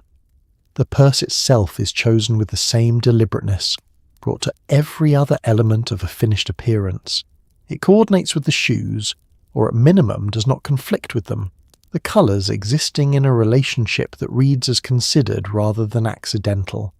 It is the right size for the occasion, a smaller clutch for evening, a structured day bag with a proper clasp for the errands and appointments of an ordinary week. The handles are intact, the leather unscuffed or acceptably patinated, the interior organised in the way that reflects a woman who keeps things in order. What lives inside it is not incidental. It is a compressed version of the vanity table, portable, edited down to the essentials, carrying just enough to maintain what the morning built. The powder compact is the most essential portable beauty item and has been for decades before this one. It is flat and usually round or square, fitting neatly into the hand, its pressed powder cake in the interior, and its small mirror in the lid, and the puff that comes with it has been in use long enough to have softened into something that applies powder with a gentleness no new puff replicates. You press it against the nose first, because the nose is where shine appears earliest and most visibly, then across the chin and forehead in a sequence that has become entirely automatic. The compact opened and used and closed again in under 30 seconds, when the situation requires efficiency. The lipstick travels in its case, the cap secured, the colour recoverable in 60 seconds under any conditions. You know the shade by the slight weight of the case, by the particular resistance of this cap, and you can apply a reasonable approximation of a clean line without a mirror if the situation requires it, though you prefer not to. The correction afterward, the small clean-up at the corners, is easier with a mirror, and most purses large enough to carry lipstick are large enough to carry the compact, so the situation that requires application without mirror is rare enough that it remains a point of theoretical competence rather than regular practice. The handkerchief is folded into the interior pocket clean at the beginning of each day, a square of white or pale cotton or linen that serves multiple purposes without being dedicated to any single one. It is used for blotting and dabbing and the small immediate corrections that no product can address, and its presence is a statement of preparedness that belongs specifically to this era and will feel formal and slightly quaint to women who come after it. There is an art to the midday repair that is distinct from the morning routine in its economy and its conditions. You're working quickly, in less ideal light, without the full range of products the vanity table provides, in a bathroom that belongs to a restaurant or a department store rather than to you. The women who are skilled at this carry exactly what is needed and nothing more, and they use it with the precision of someone who has learned through experience which elements of the finished face are truly portable, and which are better left to the morning. You close the compact with its soft click, return it to the interior pocket, check the result in the small mirror one last time. Everything is in order. The face that emerged from the morning's work is restored, not perfectly, but well enough, maintained across the hours in a way that reflects the original care. You close the purse. The clasp clicks. You step back into the afternoon carrying yourself the way you always carry yourself, composedly, attentively, as a woman who has attended to what she could and made peace with the rest. In the 1960s, every perfume has a personality, and the women who wear them know this and choose accordingly. There are the powdery florals that speak of a certain kind of established femininity, a settled woman with a settled life who wants to smell the way a well-kept house feels. There are the lighter colognes, fresher and younger, worn by women who want to signal something a little more modern. And then there are the deeper orientals, warmer, more complex, Worn in the evening by women who have cultivated a particular idea of themselves and intend to announce it softly the moment they enter a room. The women who work behind the fragrance counter at the department store speak of these distinctions with an authority that feels almost literary, pressing small strips of paper soaked in sample against your wrist, holding your arm up, asking you to wait a moment before deciding, because a fragrance must be allowed to settle before you can know whether it belongs to you. The fragrance counter occupies a specific geography in the department store, usually near the entrance, so that the first thing the entering customer encounters is not merchandise but atmosphere. The combined presence of dozens of open testers rising together into something dense and slightly disorienting that bears no resemblance to any individual fragrance within it. You move through this cloud and arrive at the counter, and the saleswoman hands you a tester strip and you wave it gently in the air to let the alcohol begin to dissipate before bringing it to your nose. You're smelling the top notes here, the first impression, the brightest and most volatile elements that announce themselves immediately and then fade within minutes into the deeper structure beneath. Learning to smell past the top notes is part of the education the fragrance counter provides if you're patient enough to receive it. The saleswoman will tell you to wait, will encourage you to smell the strip again after 5 minutes and then again after 10, because what a fragrance becomes on your skin over time is quite different from what it promises in the first seconds, and the women who make selections based on the opening impressions sometimes find themselves wearing something that shifted beneath them in the first hour of wear into something they did not choose. You have learned this patience, and you apply it at the counter the way you apply it at the vanity table, giving each thing the time it requires rather than the time you wish it required. The rule against testing too many fragrances in a single visit is practical rather than arbitrary. After 3 or 4 strips, the nose loses its ability to distinguish accurately between them, each new scent blurring into the accumulated impression of the ones before.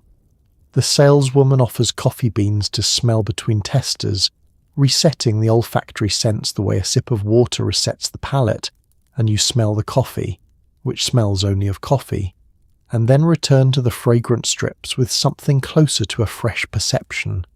The previous impressions having been not erased exactly but suspended, held back long enough for the next one to register cleanly.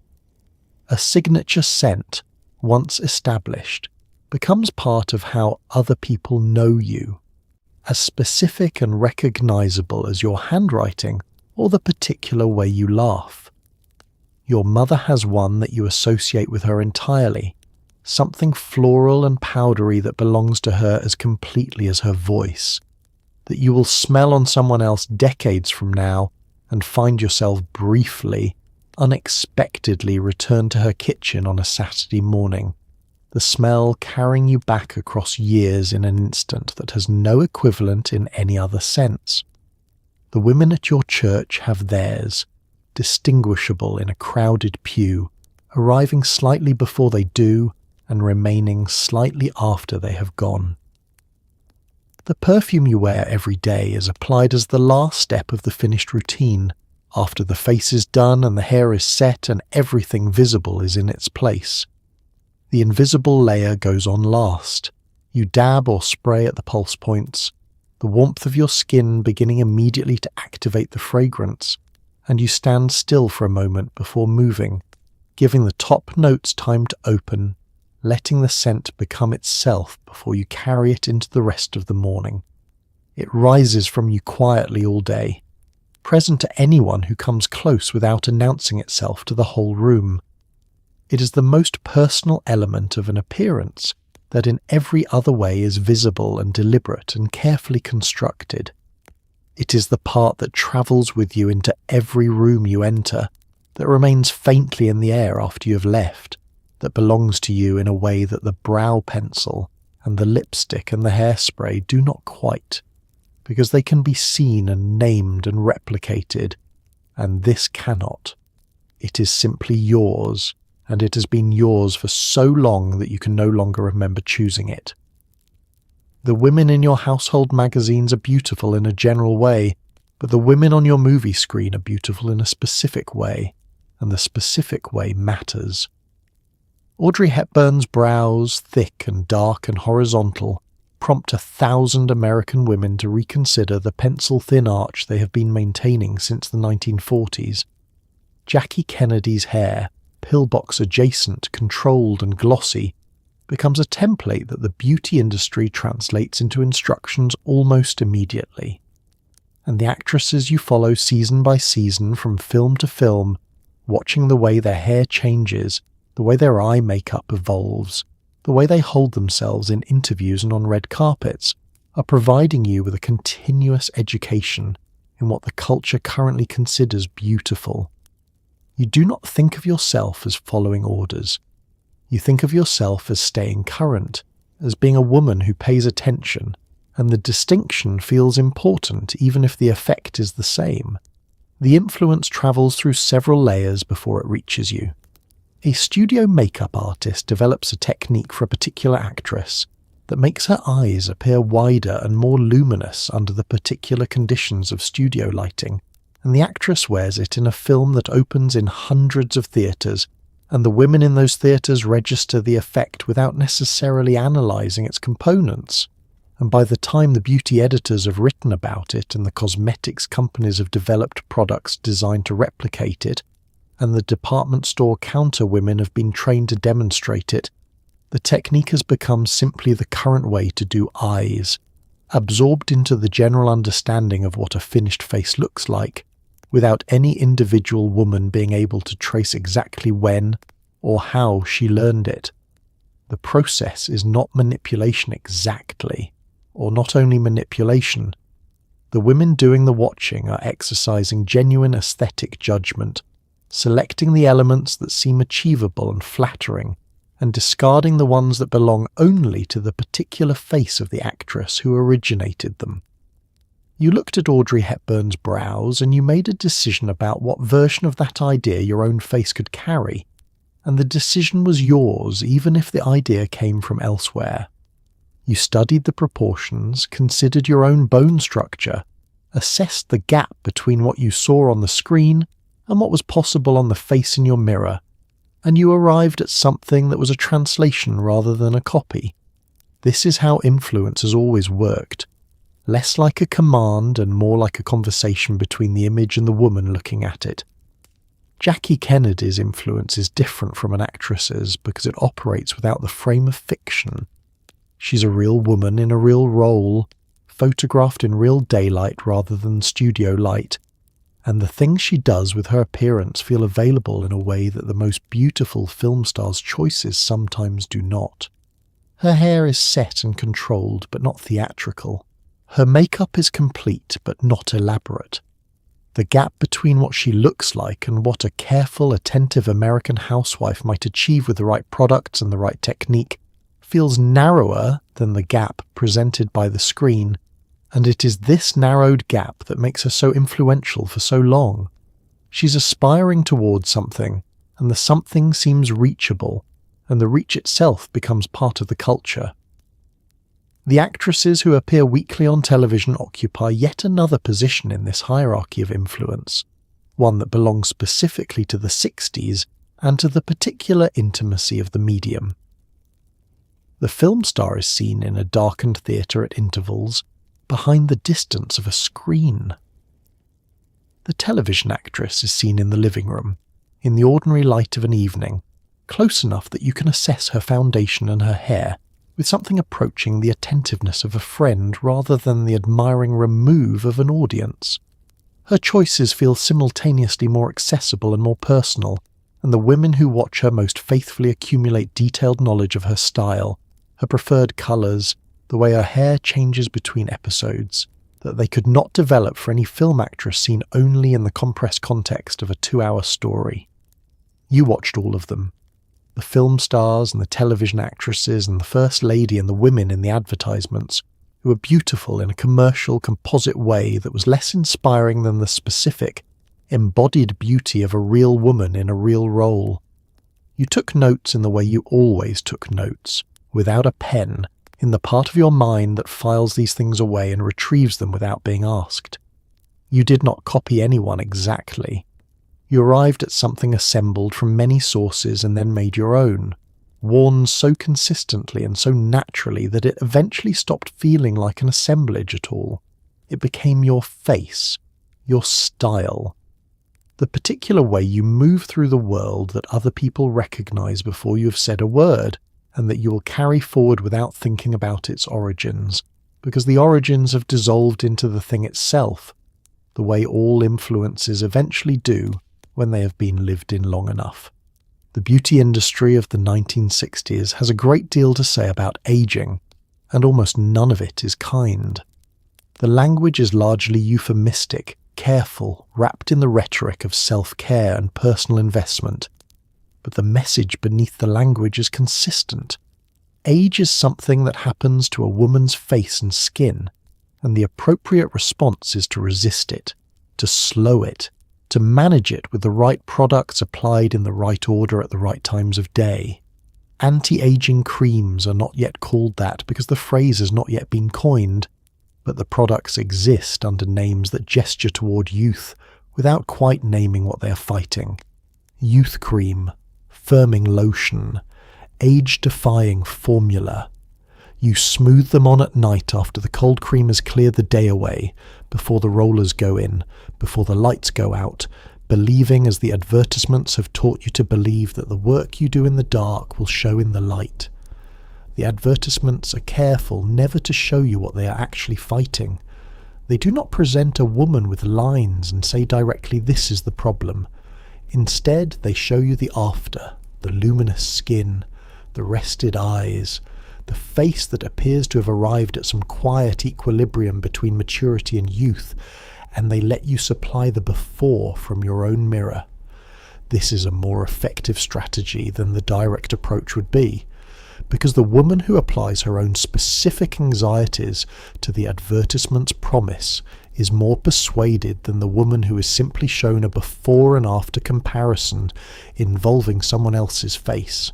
You bring yourself to the advertisement, and the advertisement meets you there, and the exchange feels almost personal, almost like advice from someone who knows you, even though it was written in a room you will never enter by a person who has never seen your face. The conversation about age begins in the beauty pages earlier than you might expect. The magazines aimed at women in their 20s already contain articles about prevention, about starting the right habits now before the damage accumulates, about how the women who look remarkable at 40 and 50 are the ones who began their serious skincare routines a decade or two earlier. This framing is useful to the beauty industry because it makes every woman, regardless of her current age, a potential customer for the anti-aging category. You're either preventing, treating, or maintaining, and all three states require products, and the products for each state are slightly different, which means the vanity table grows more populated as the years pass rather than less. The beauty counter saleswoman navigates the topic of aging with the diplomacy of a skilled negotiator. She does not say that your skin is showing its age.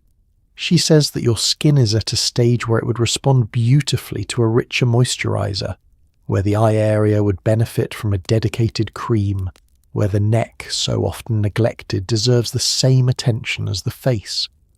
Each observation opens a door to a product, and the products accumulate on the vanity table over the years, each one representing a moment in which a saleswoman named something you were already quietly thinking and offered you a specific response to it.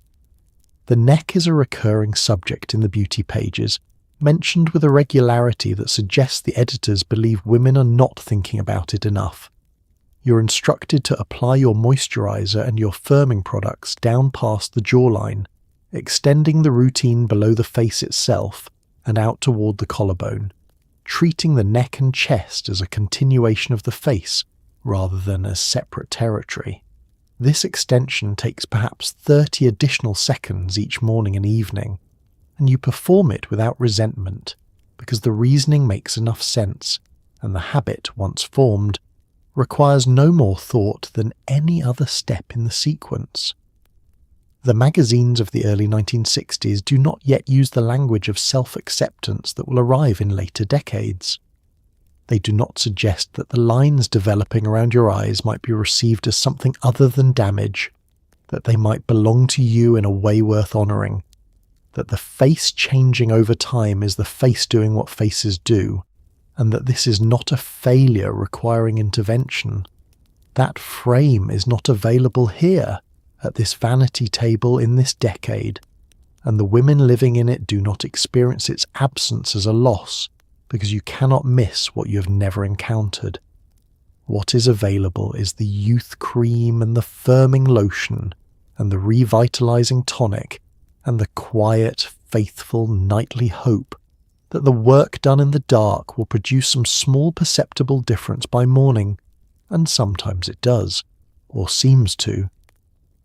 The skin after a night of proper cleansing and treatment looks softer in the morning, more even, more settled, and whether this is the product's work or the night's own restoration, or simply the more forgiving light of early morning is not a question the vanity table invites.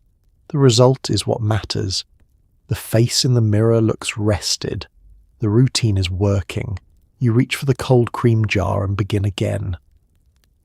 What the beauty culture of the 1960s offers these women, whatever its limitations, is also a form of attention, a daily practice of noticing and responding to the skin's condition, of treating the face as something worth caring for across a lifetime rather than a surface to be painted and forgotten. The discipline of it, maintained through decades, accumulates into something that resembles wisdom even when its original motivations were less elevated than wisdom. You learn to look at your own face with consistent, careful attention. You learned what it needs at different times of year, in different conditions, at different stages of life. That knowledge is yours. The products that delivered it will change and be replaced and eventually be discontinued, but the attention itself, the daily returning to the mirror with care rather than indifference, belongs to you in a way that no advertisement created and no saleswoman sold. You apply the cream. The jar goes back on the shelf. Tomorrow, the same. The nails of a well-kept woman in the 1960s are not simply painted. They're coordinated, and the coordination is deliberate and specific. The polish on your nails should relate to the lipstick on your mouth, not necessarily match it exactly, though matching is the safer choice, but at minimum exist in the same family of colour. Bright red nails with coral lips raises an eyebrow. Pink nails with burgundy lips suggests someone who did not think it through. The rules around nail length are simpler. They should be neat, not dramatically long, filed to a consistent oval or rounded square, no chips or visible regrowth. You do your own nails at the kitchen table on a weeknight, spreading newspaper underneath to protect the surface, working with the small, careful strokes you have practiced long enough that they are automatic now. The base coat first, then 2 coats of colour, then a top coat to seal everything and add a shine that looks, in the right light, almost professional.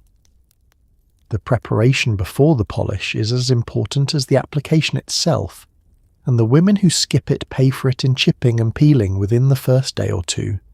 You begin by removing whatever remains of the previous colour, the remover soaking a cotton ball that you press against each nail, and hold for a moment before wiping away, the gesture repeated until the nail is clean and bare. The smell of acetone is sharp and immediate, one of those sensory markers of a specific domestic task that returns you instantly to every previous time you sat at this same table, doing the same thing. There is a particular quality to these sensory returns, the way they compress time and collapse the distance between the woman you are now and every earlier version of yourself who also sat here, also removed the old polish, also prepared the surface for what comes next. Then you file, working in one direction rather than back and forth, following the natural curve of the nail, checking both hands at arm's length to confirm the length and shape are consistent from one hand to the other. This checking at a distance is important because discrepancies that are invisible when you're looking closely at a single nail, become apparent when both hands are considered together. The nails will be seen together, held at a natural distance from the body, at a social distance from other people, and they should look deliberate and even at that range rather than only in the close examination of the woman applying them. The base coat goes on thin, a single layer that adheres to the nail surface and gives the colour something to grip. You let it dry completely before continuing, filling the waiting time with something else at the table, a magazine or a cup of tea, coming back when the base coat has gone from wet to slightly matte. The colour coats are applied in 3 strokes each, one down the centre of the nail, then one down each side, the brush held at a slight angle, and drawn from as close to the cuticle as possible without touching it. The stroke is confident rather than tentative, because tentative strokes produce uneven coverage, the brush pressing too lightly in some areas and too heavily in others. The result streaky and thin rather than smooth and saturated. Between the 2 colour coats you wait again, the same patience the base coat required, and then the top coat finishes everything. The brush laid down in smooth long strokes that level the surface and add the high gloss that signals a job properly completed. You hold your hands out and look at them in the kitchen light. Fingers spread, the polish still slightly tacky, the colour consistent across all 10 nails, the shape even, the cuticles clean and unpainted. The coordination with the lipstick currently sitting on the vanity table is correct. Nothing conflicts. Everything speaks the same quiet, considered language. The finished nails carry a particular kind of satisfaction that is different from the satisfaction of the finished face. The face is assessed primarily by others and only secondarily by yourself, seen in mirrors rather than directly, known through the responses of the world rather than through your own perception. The nails are constantly visible to you, present in the corner of your vision throughout the entire day, every time your hands move or rest or pick something up. They are the element of the finished appearance most continuously and intimately known to the woman wearing them, and their condition, whether fresh and correct or chipped and grown out, is a running private commentary on how well you've been attending to yourself recently. For the next several minutes you do nothing that requires your hands, a small enforced patience that is its own kind of rest. The kitchen is quiet. The newspaper is spread on the table, its surface now scattered with the faint evidence of the work just done. The cotton ball with its stain of old polish, the small lid of the remover bottle set to one side. The polished bottles stand in a row, caps replaced, waiting to be returned to the drawer. It is an ordinary weeknight. You attended to yourself as you always do, without drama and without an audience, in the kitchen, after dinner, while the house settled into its evening quiet around you. Not every rule lives in a magazine. Some rules live in a neighbourhood, passed along through a look or the absence of a look, through what your neighbour says when she opens the door and what she does not say but clearly registers, through the way other women at the school pickup line are put together and the way you feel if you arrive among them having skipped your face that morning. The standards of appearance in a middle-class American neighbourhood in the 1960s are not codified anywhere, but they are understood by everyone who lives within them. A woman who consistently leaves the house without lipstick or with her hair undone is being noticed, and not in the way she might want to be noticed. It is not cruelty exactly, more like a collective pressure, a shared set of values about what it means to be a woman who takes herself seriously, and the threshold is clear enough that most women know exactly where they stand in relation to it without needing to be told. The neighbourhood has its own hierarchy of grooming, understood at a glance and never openly discussed. There are women on your street whose appearance is always impeccable, whose hair is set and whose lipstick is fresh regardless of the hour, and these women occupy a particular position in the social landscape that is partly about the appearance itself and partly about what the appearance signals.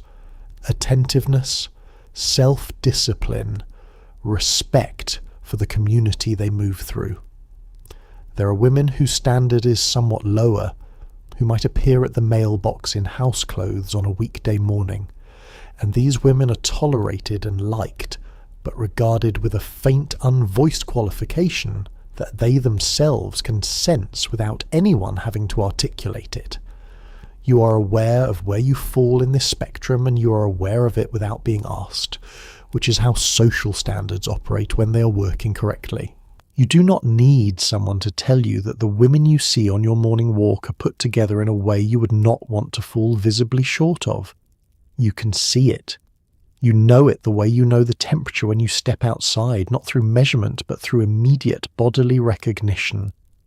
The unspoken rules extend beyond lipstick and hair into posture, clothing, the condition of your hands, the cleanliness of your children when they appear in public, all of it read together as a single assessment of a woman's relationship to her own standards. A woman who is beautifully made up, whose children appear at the school door with untucked shirts and uncombed hair, has communicated something. A woman whose clothing is pressed and whose home, visible through the open door when a neighbour drops something off, is visibly ordered, has communicated something different. The beauty rules are one strand in a larger web of expectations, and they do not operate in isolation from it. They are part of a grammar, and the grammar is comprehensive, and fluency in it requires attention to all of its elements simultaneously. The reciprocity in all of this matters and should not be overlooked. The neighbourhood is not merely watching you, you're watching the neighbourhood. You register the woman down the street who has been less put together than usual for several weeks, and you wonder, privately, whether she's unwell or whether something has happened in her household that she has not mentioned.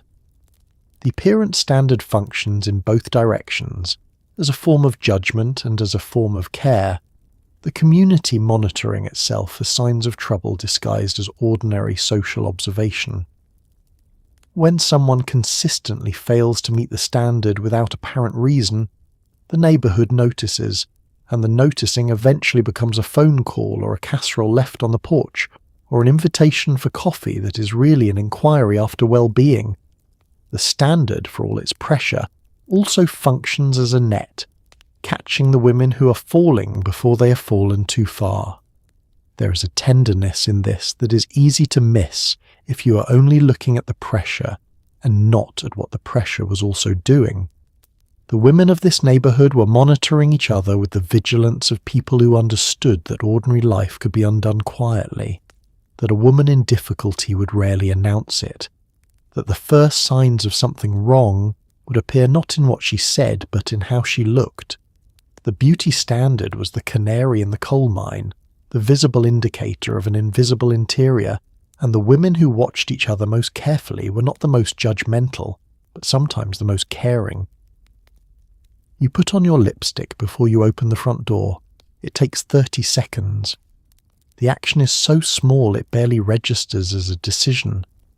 But it is a decision, repeated every day in the same direction, as a small act of participation in the life of the street you live on, the community of women you belong to, the ongoing conversation about what it means to be present and attentive and here.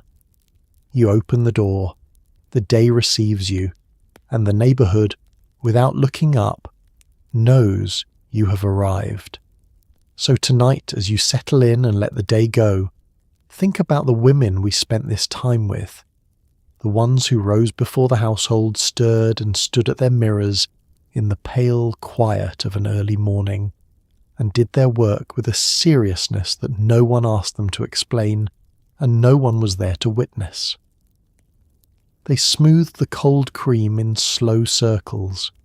They wound the rollers with practised hands. They chose the lipstick carefully, pressed their lips together on a folded tissue, and stepped out into ordinary days that history would not record, but that were, for the people living them, the whole of everything. They were not glamorous in the way the magazines promised. They were something better than that. They were consistent. They were present. They showed up for their own lives with attention and care and a quiet insistence that even an ordinary Tuesday deserved to be met properly, with the face composed and the hair in order and the scent applied at the pulse points where warmth would carry it gently through the day. What they were really doing beneath all the cold cream and the hairspray and the careful application of a brow pencil in the early morning light was practicing a kind of faithfulness to themselves, to the day, to the small, repeatable rituals that make a life feel held rather than scattered. You can carry something of that forward. It does not have to be a vanity table or a weekly set. It can be something smaller. A moment of real attention before the day begins. The deliberate choice to show up for the ordinary with more care than it strictly requires. That is what those women knew. Slowness is not wasted time. Attention is not vanity. And a life tended carefully morning after morning in a quiet room is a life that mattered. Good night. Rest well.